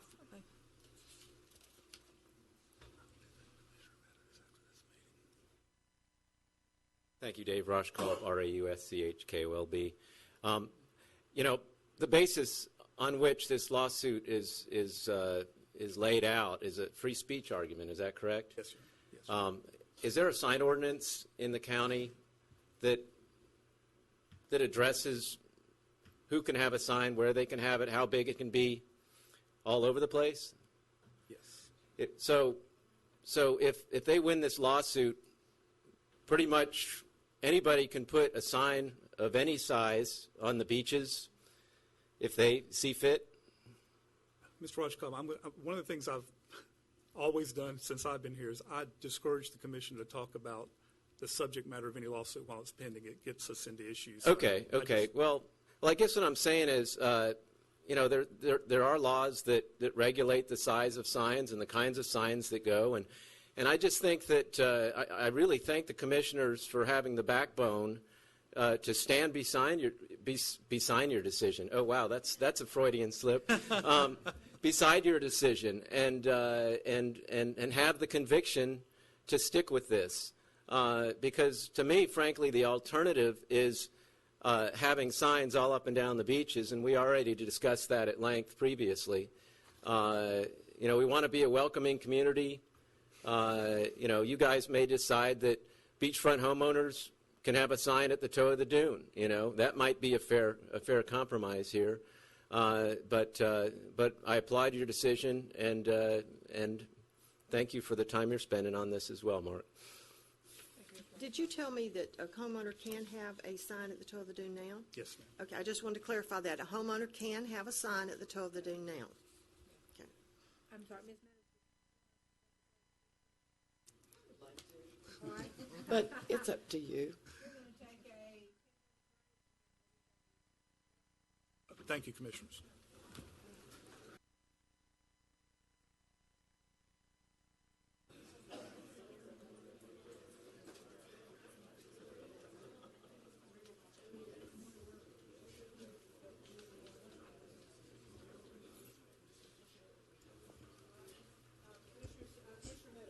Yes. I've been contacted by a couple of people who are deeply concerned about the situation. I think it happened in Martin County where the bay or whatever water body turned into sludge because of various breaches and such. So not this meeting, but I wanted to ask maybe the admin to bring us back some folks who deal with this kind of thing. I did get a lot of information on it, but deal with this kind of thing. And the main question everybody wants to know is, you know, is Walton County prepared? Could something like this happen here? And are we prepared? And what could we do about it? And what are we doing about it? So those are the questions that I'd like to have asked and responded to. I did get a lot of information from a lot of different sources.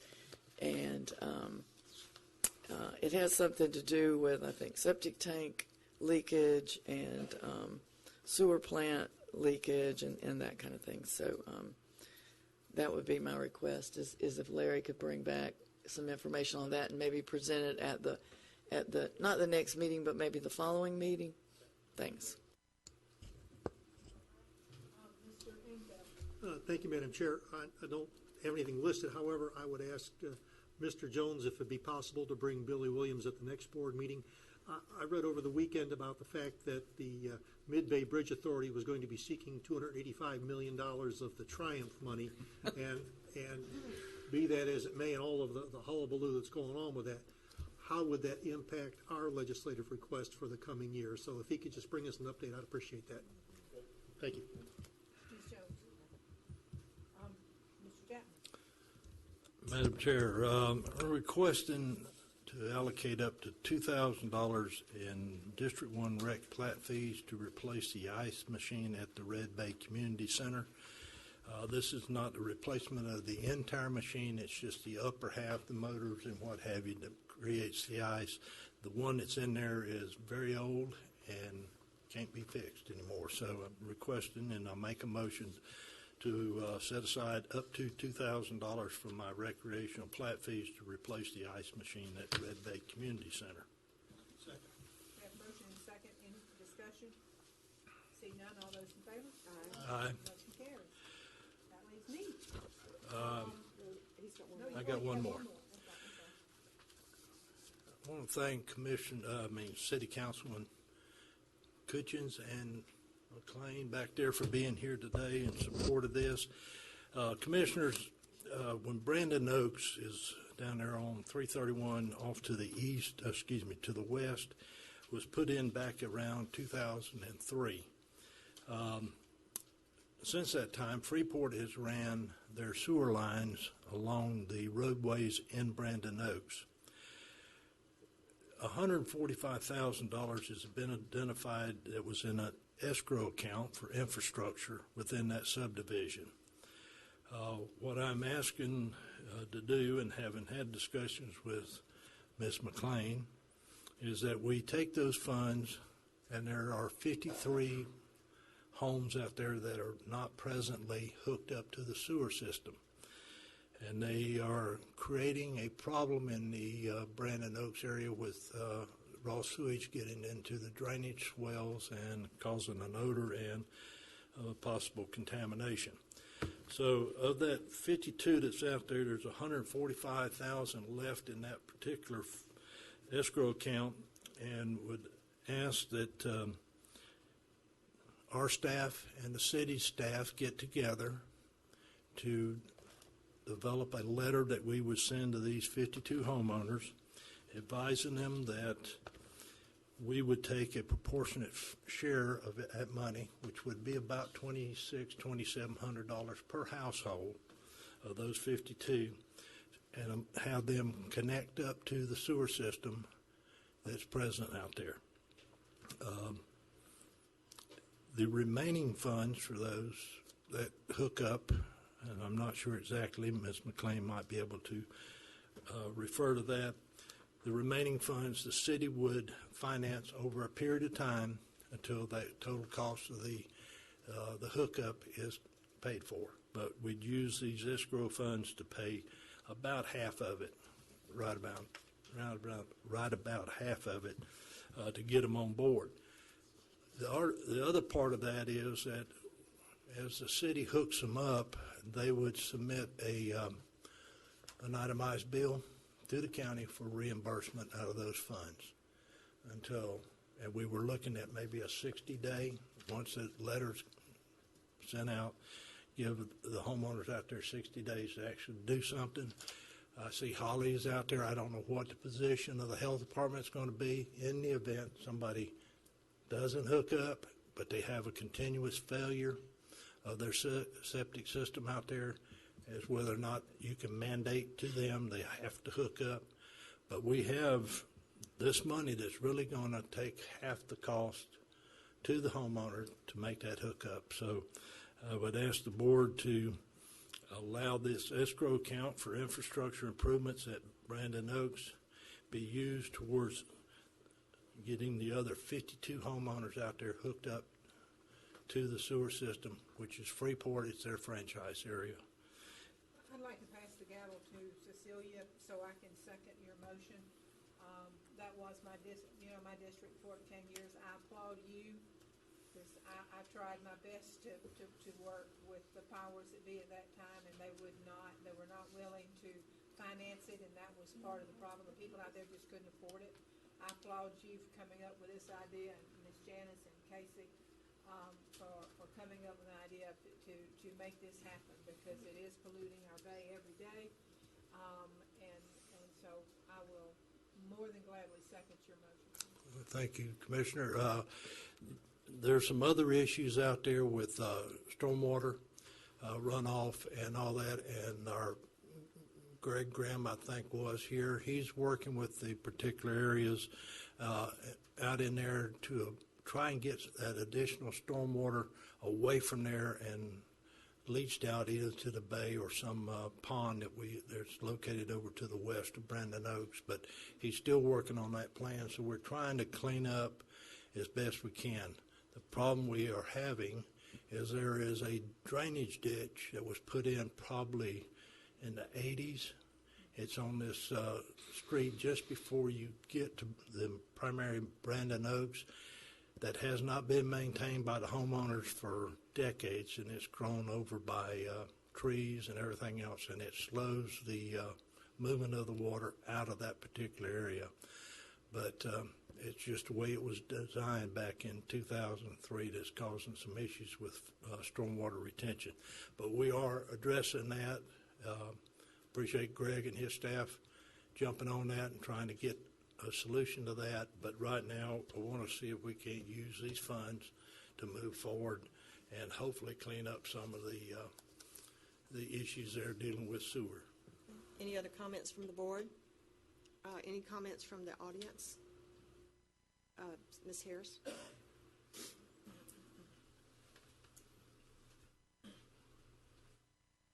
Just need a seat up here. Would the water be filtered before it was designed to leach out into the bay, or we just are redirecting bad water out into the bay? No, it's going to go through a series of retention. Greg's here to It'd speak. go through the DEP? Yes, we're going to work it all through there so we can make sure that Okay, what because the gets out bay's in. getting bad enough without anything else. Understood. Any other comments? Yes, sir.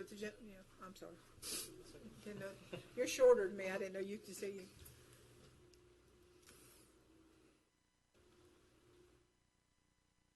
Would you state your name for the record and spell your last name? Robert Rogers, Rodgers. I live on Bay Grove. I've lived there since 1991. My parents owned the first house. I owned the house next to it. I'd like to show you some pictures of the flooding. Pass them to the clerk, please. Since that property was being developed, I've been into the commissioner meetings. They had 4 or 5 different things they were supposed to do. One was certify the drainage, which they never did, and the county's known about for 10 years.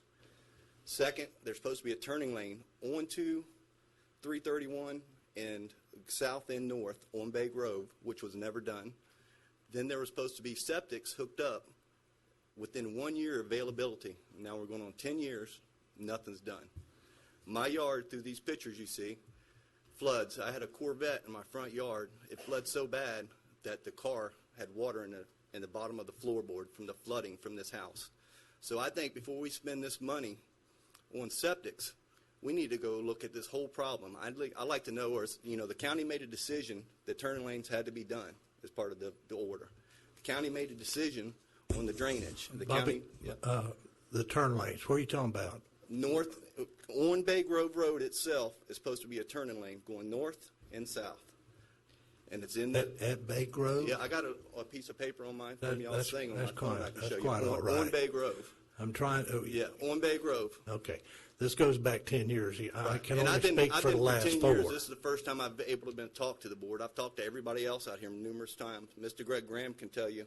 He's been to our neighborhood when a rain happens and you can smell raw sewage. So my backyard for 10 years has been filled with sewage coming from these ditches. Still is. My fence, totally ruined. Countless thousands of dollars of equipment.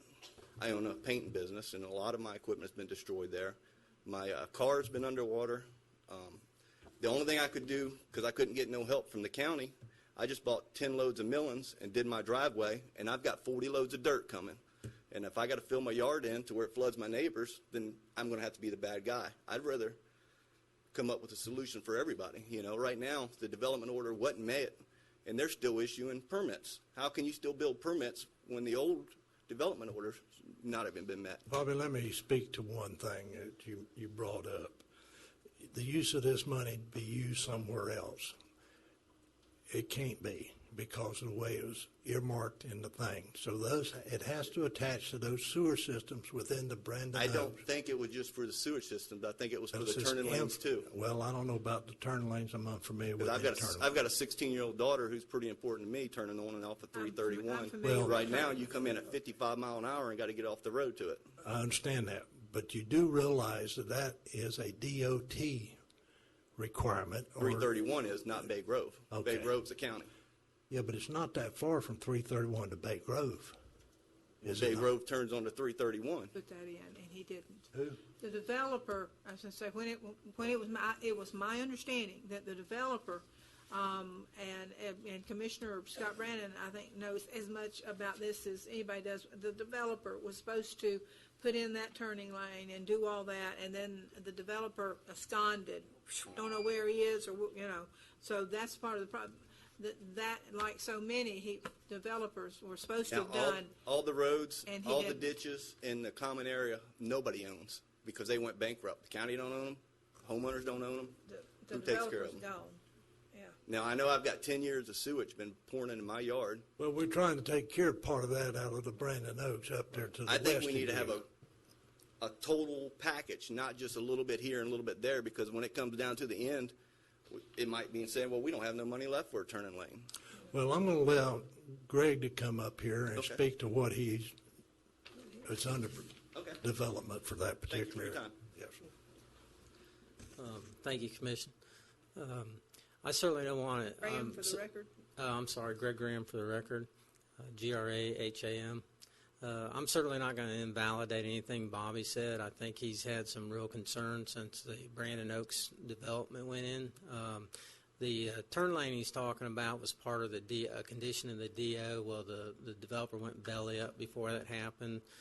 I don't know that it wouldn't have been modified if it had gotten constructed, because at that particular time the condition was based on the 2-lane facility. They have since come in with the 4-lane facility, which somewhat invalid or changes the equation a little bit. I think right now that the highest and best use of any dollars that are available is exactly what Commissioner Chapman has proposed, which is basically to get folks off of the septic tank in the subdivision. It helps with two issues. Number one, and there is a septic smell in the area from all the loading of the septic tanks out there. So hopefully with the incentive program that Commissioner Chapman has brought up, that'll encourage everybody in the neighborhood to get off of the septic. Also, it has to do with drainage, too, because every gallon that comes from the city is going into the ground. So that should help with some of the drainage issues out there. Do want to point out there's a couple other things that the county is doing currently to address drainage. That particular area where Bobby lives was on the ICPAL list, and there is a design being done by Dewberry Preble Rish. And I think Mr. Nauer's here if he wants to speak to that particular drainage design.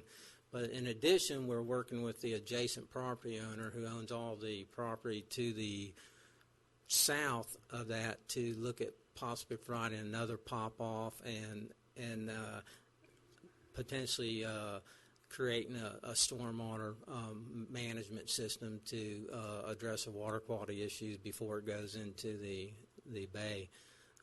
So, you know, Bobby has valid concerns. We realize them. It's just one of them situations where it probably wasn't the best development or engineering design, and then there's just a number of issues that are valid that we're trying our best to work on. And I think Commissioner Chapman's proposal is the very best use of any dollars available at this particular point in time. Thank you, Greg. Thank you, Greg. Okay, we have any other comments? Cliff, did you want to make any comments about the? Wake the boy up.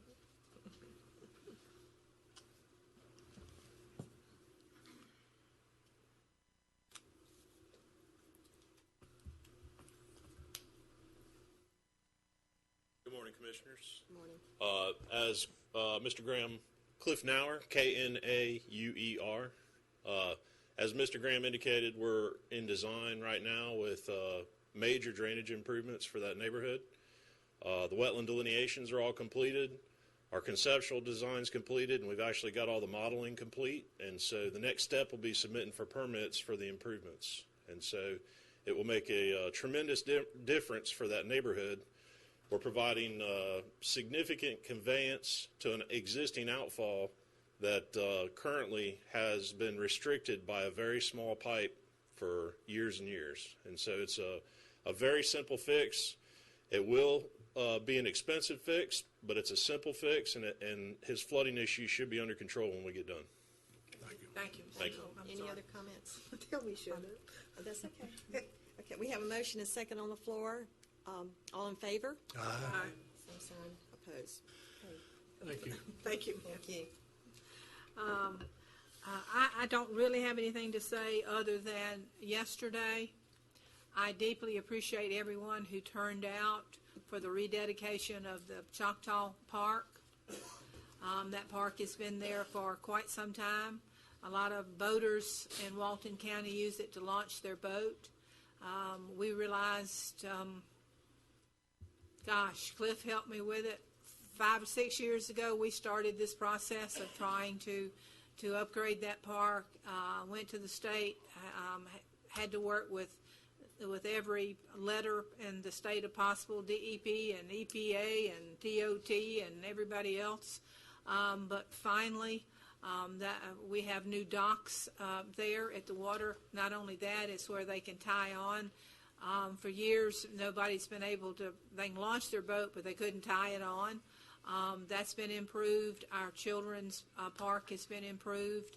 The restrooms have been greatly improved. Parking, we lost some of our parking thanks to DOT, but the parking is wonderful. And all of you who came yesterday to celebrate with us, I thank you.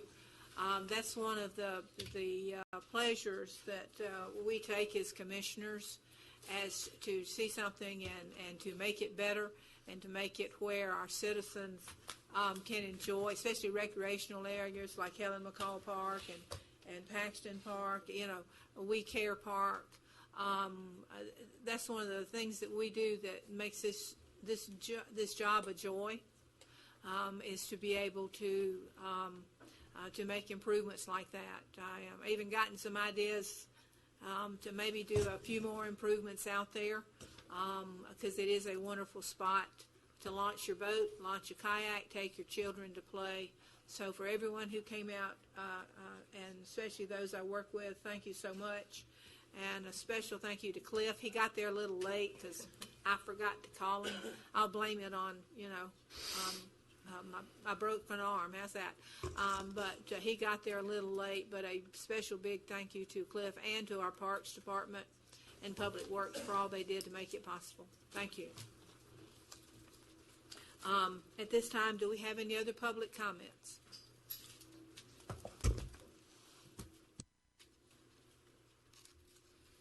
Holly Holt, Department of Health, Walton. I just want to thank you. I sat here today. I don't come to all the meetings, especially if I'm on the agenda. I do have to come, but I did want to come today and just share with you and thank you so much for some of the initiatives that you're doing, because I sat there today, had something we dealt with septic, sat here today, talked about recreation. That deals with health. There's so many initiatives that go on in this county that we can't do by ourselves. So I'm very appreciative for everything you're doing for this county to move us forward and to help with the initiative to make people healthier in this community. So I just wanted to say thank you. And we thank you, Ms. Holly. Yes, Ms. Harris.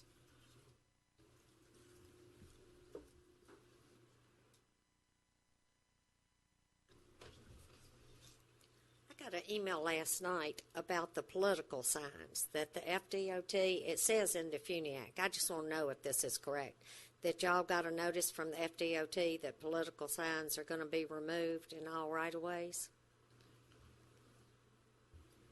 I haven't seen it. It is usual, isn't it, that if a sign is in DOT right and they're mowing, they're going to mow them down.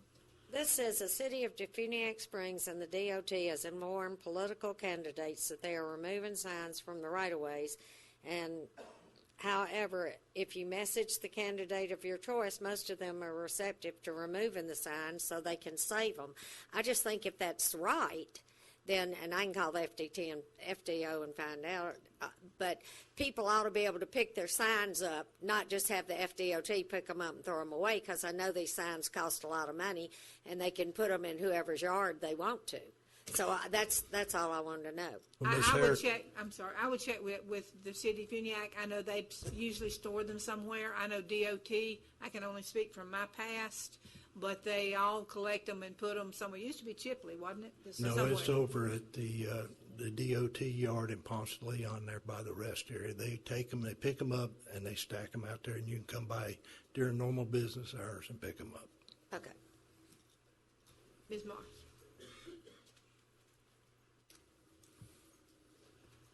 This is your day, Commissioners, for all this gratitude, and I'm here to thank you all for holding the workshop. Grace Marsh, did I got it? Okay. For the workshop on July the 12th for the Headlands Avenue beach access. I thank the TDC for providing such a professional quality guide. Mr. Hellenberger back here. This was wonderful. And for that project, this was very helpful. It kept us on track. For the workshop was to be about an access to a county-owned road to a county-owned beach. It was not about easements, unstable dunes, or construction-induced erosion problems for adjacent homeowners. It was not about solving restaurant parking, wedding events, or vendors on the beach. It was to focus on the needs and the community request to build a much-needed walkway on a county-owned road to a county-owned public beach. I thank you again, and I hope you will do what is right for Walton County and build this access. And I just beg you to put it before you, bring it to a vote again. Thank you very much. Thank you, Ms. Morris. Is there anyone else that would like to public comment at this time? Raise your hand real high. Sit. Where? I don't see None. You don't see any. All right. We will move directly into our planning and development issues at this time. Welcome, Mr. Dice. Good morning, Commissioners. How are y'all? You might want to, I see a mass exit. You might want to wait 2 seconds. It ain't going to take you long. Every time. Yeah. I'm glad to draw a crowd. Is it something he said? You know, It's something he's about to it's something he's about to say. Madam Chairman, we have 3 items. All 3 are being continued. The first item is a legislative item. It's a request to continue until the August 9, 2016 BCC meeting, the Tops West PUD overlay ordinance. Mr. Dice. Yes, sir. There's 3 or 4 continuances to the next one. How many more is coming up on the next one in addition to these? I don't have the next agenda with me. Give me a guess. 7 or 8. Matt, So now we're over a dozen that's going to be addressed, all in the same night. Yes, but I don't recall. Do we have anything that's going to be controversial? All right, coming could up? we have quiet out in the hall, please? I don't recall anything controversial that's coming up at the next meeting. I need to go back and look at the list, but I Please don't do, have because you said that before and it just went south. Sometimes I can't tell what's controversial and what's not. I know. Maybe we do know that. Apologies for that. Can you tell us why there are these requests for these continuance? The first one is a request to continue because that's the Topsail West PUD, and we want to come around and meet with each one of you. I know at the last meeting down south there was some discussion about what it was for, and we want to have a chance to come around and explain to you one-on-one with my staff and tell you what it's all about. It's a little bit complicated, I guess, and we want to have that opportunity. The other two were, I think, miscommunication with people on the dates they wanted to have it heard. Motion to Continue all three of them. And they're all three are being continued at the same meeting. Second. We have a motion and second. All those in favor? And just for the record, just announce the date and time so we don't have any Okay. problem. Yeah, it's August 9th, which would be up here, I believe, for the switch at 9 o'clock for the Topsail West PUD. No, 4 o'clock. I'm sorry. That's right, 4 o'clock. I'm sorry, 4 o'clock here. For the Topsail West PUD, the watercolor PUD, and the Publix expansion at the watercolor crossings. Do you, we'll go ahead and vote. All those in favor? Hang on. Huh? I got a question. Yes, sir. Of course he just got a question. Well, the thing about it is, we get a lot of these continuances, and it's at their request on the last two on the QJ items? I believe so, yes, sir. Just have a problem with it. The last two was some miscommunication between us and them, I believe, on the dates and so forth. So it's I mean, I wouldn't blame it completely on them. There is some miscommunication on the dates between our staff and them. So This ain't y'all's first rodeo. It's not your first rodeo. I understand that. There shouldn't be this type of thing. I understand, Commissioner. All right. We haven't vote yet. No, No. Yeah, I voted. Yes, we did. Yes, we did. I voted Motion nay. to adjourn. Nay on that. Vote, thank you.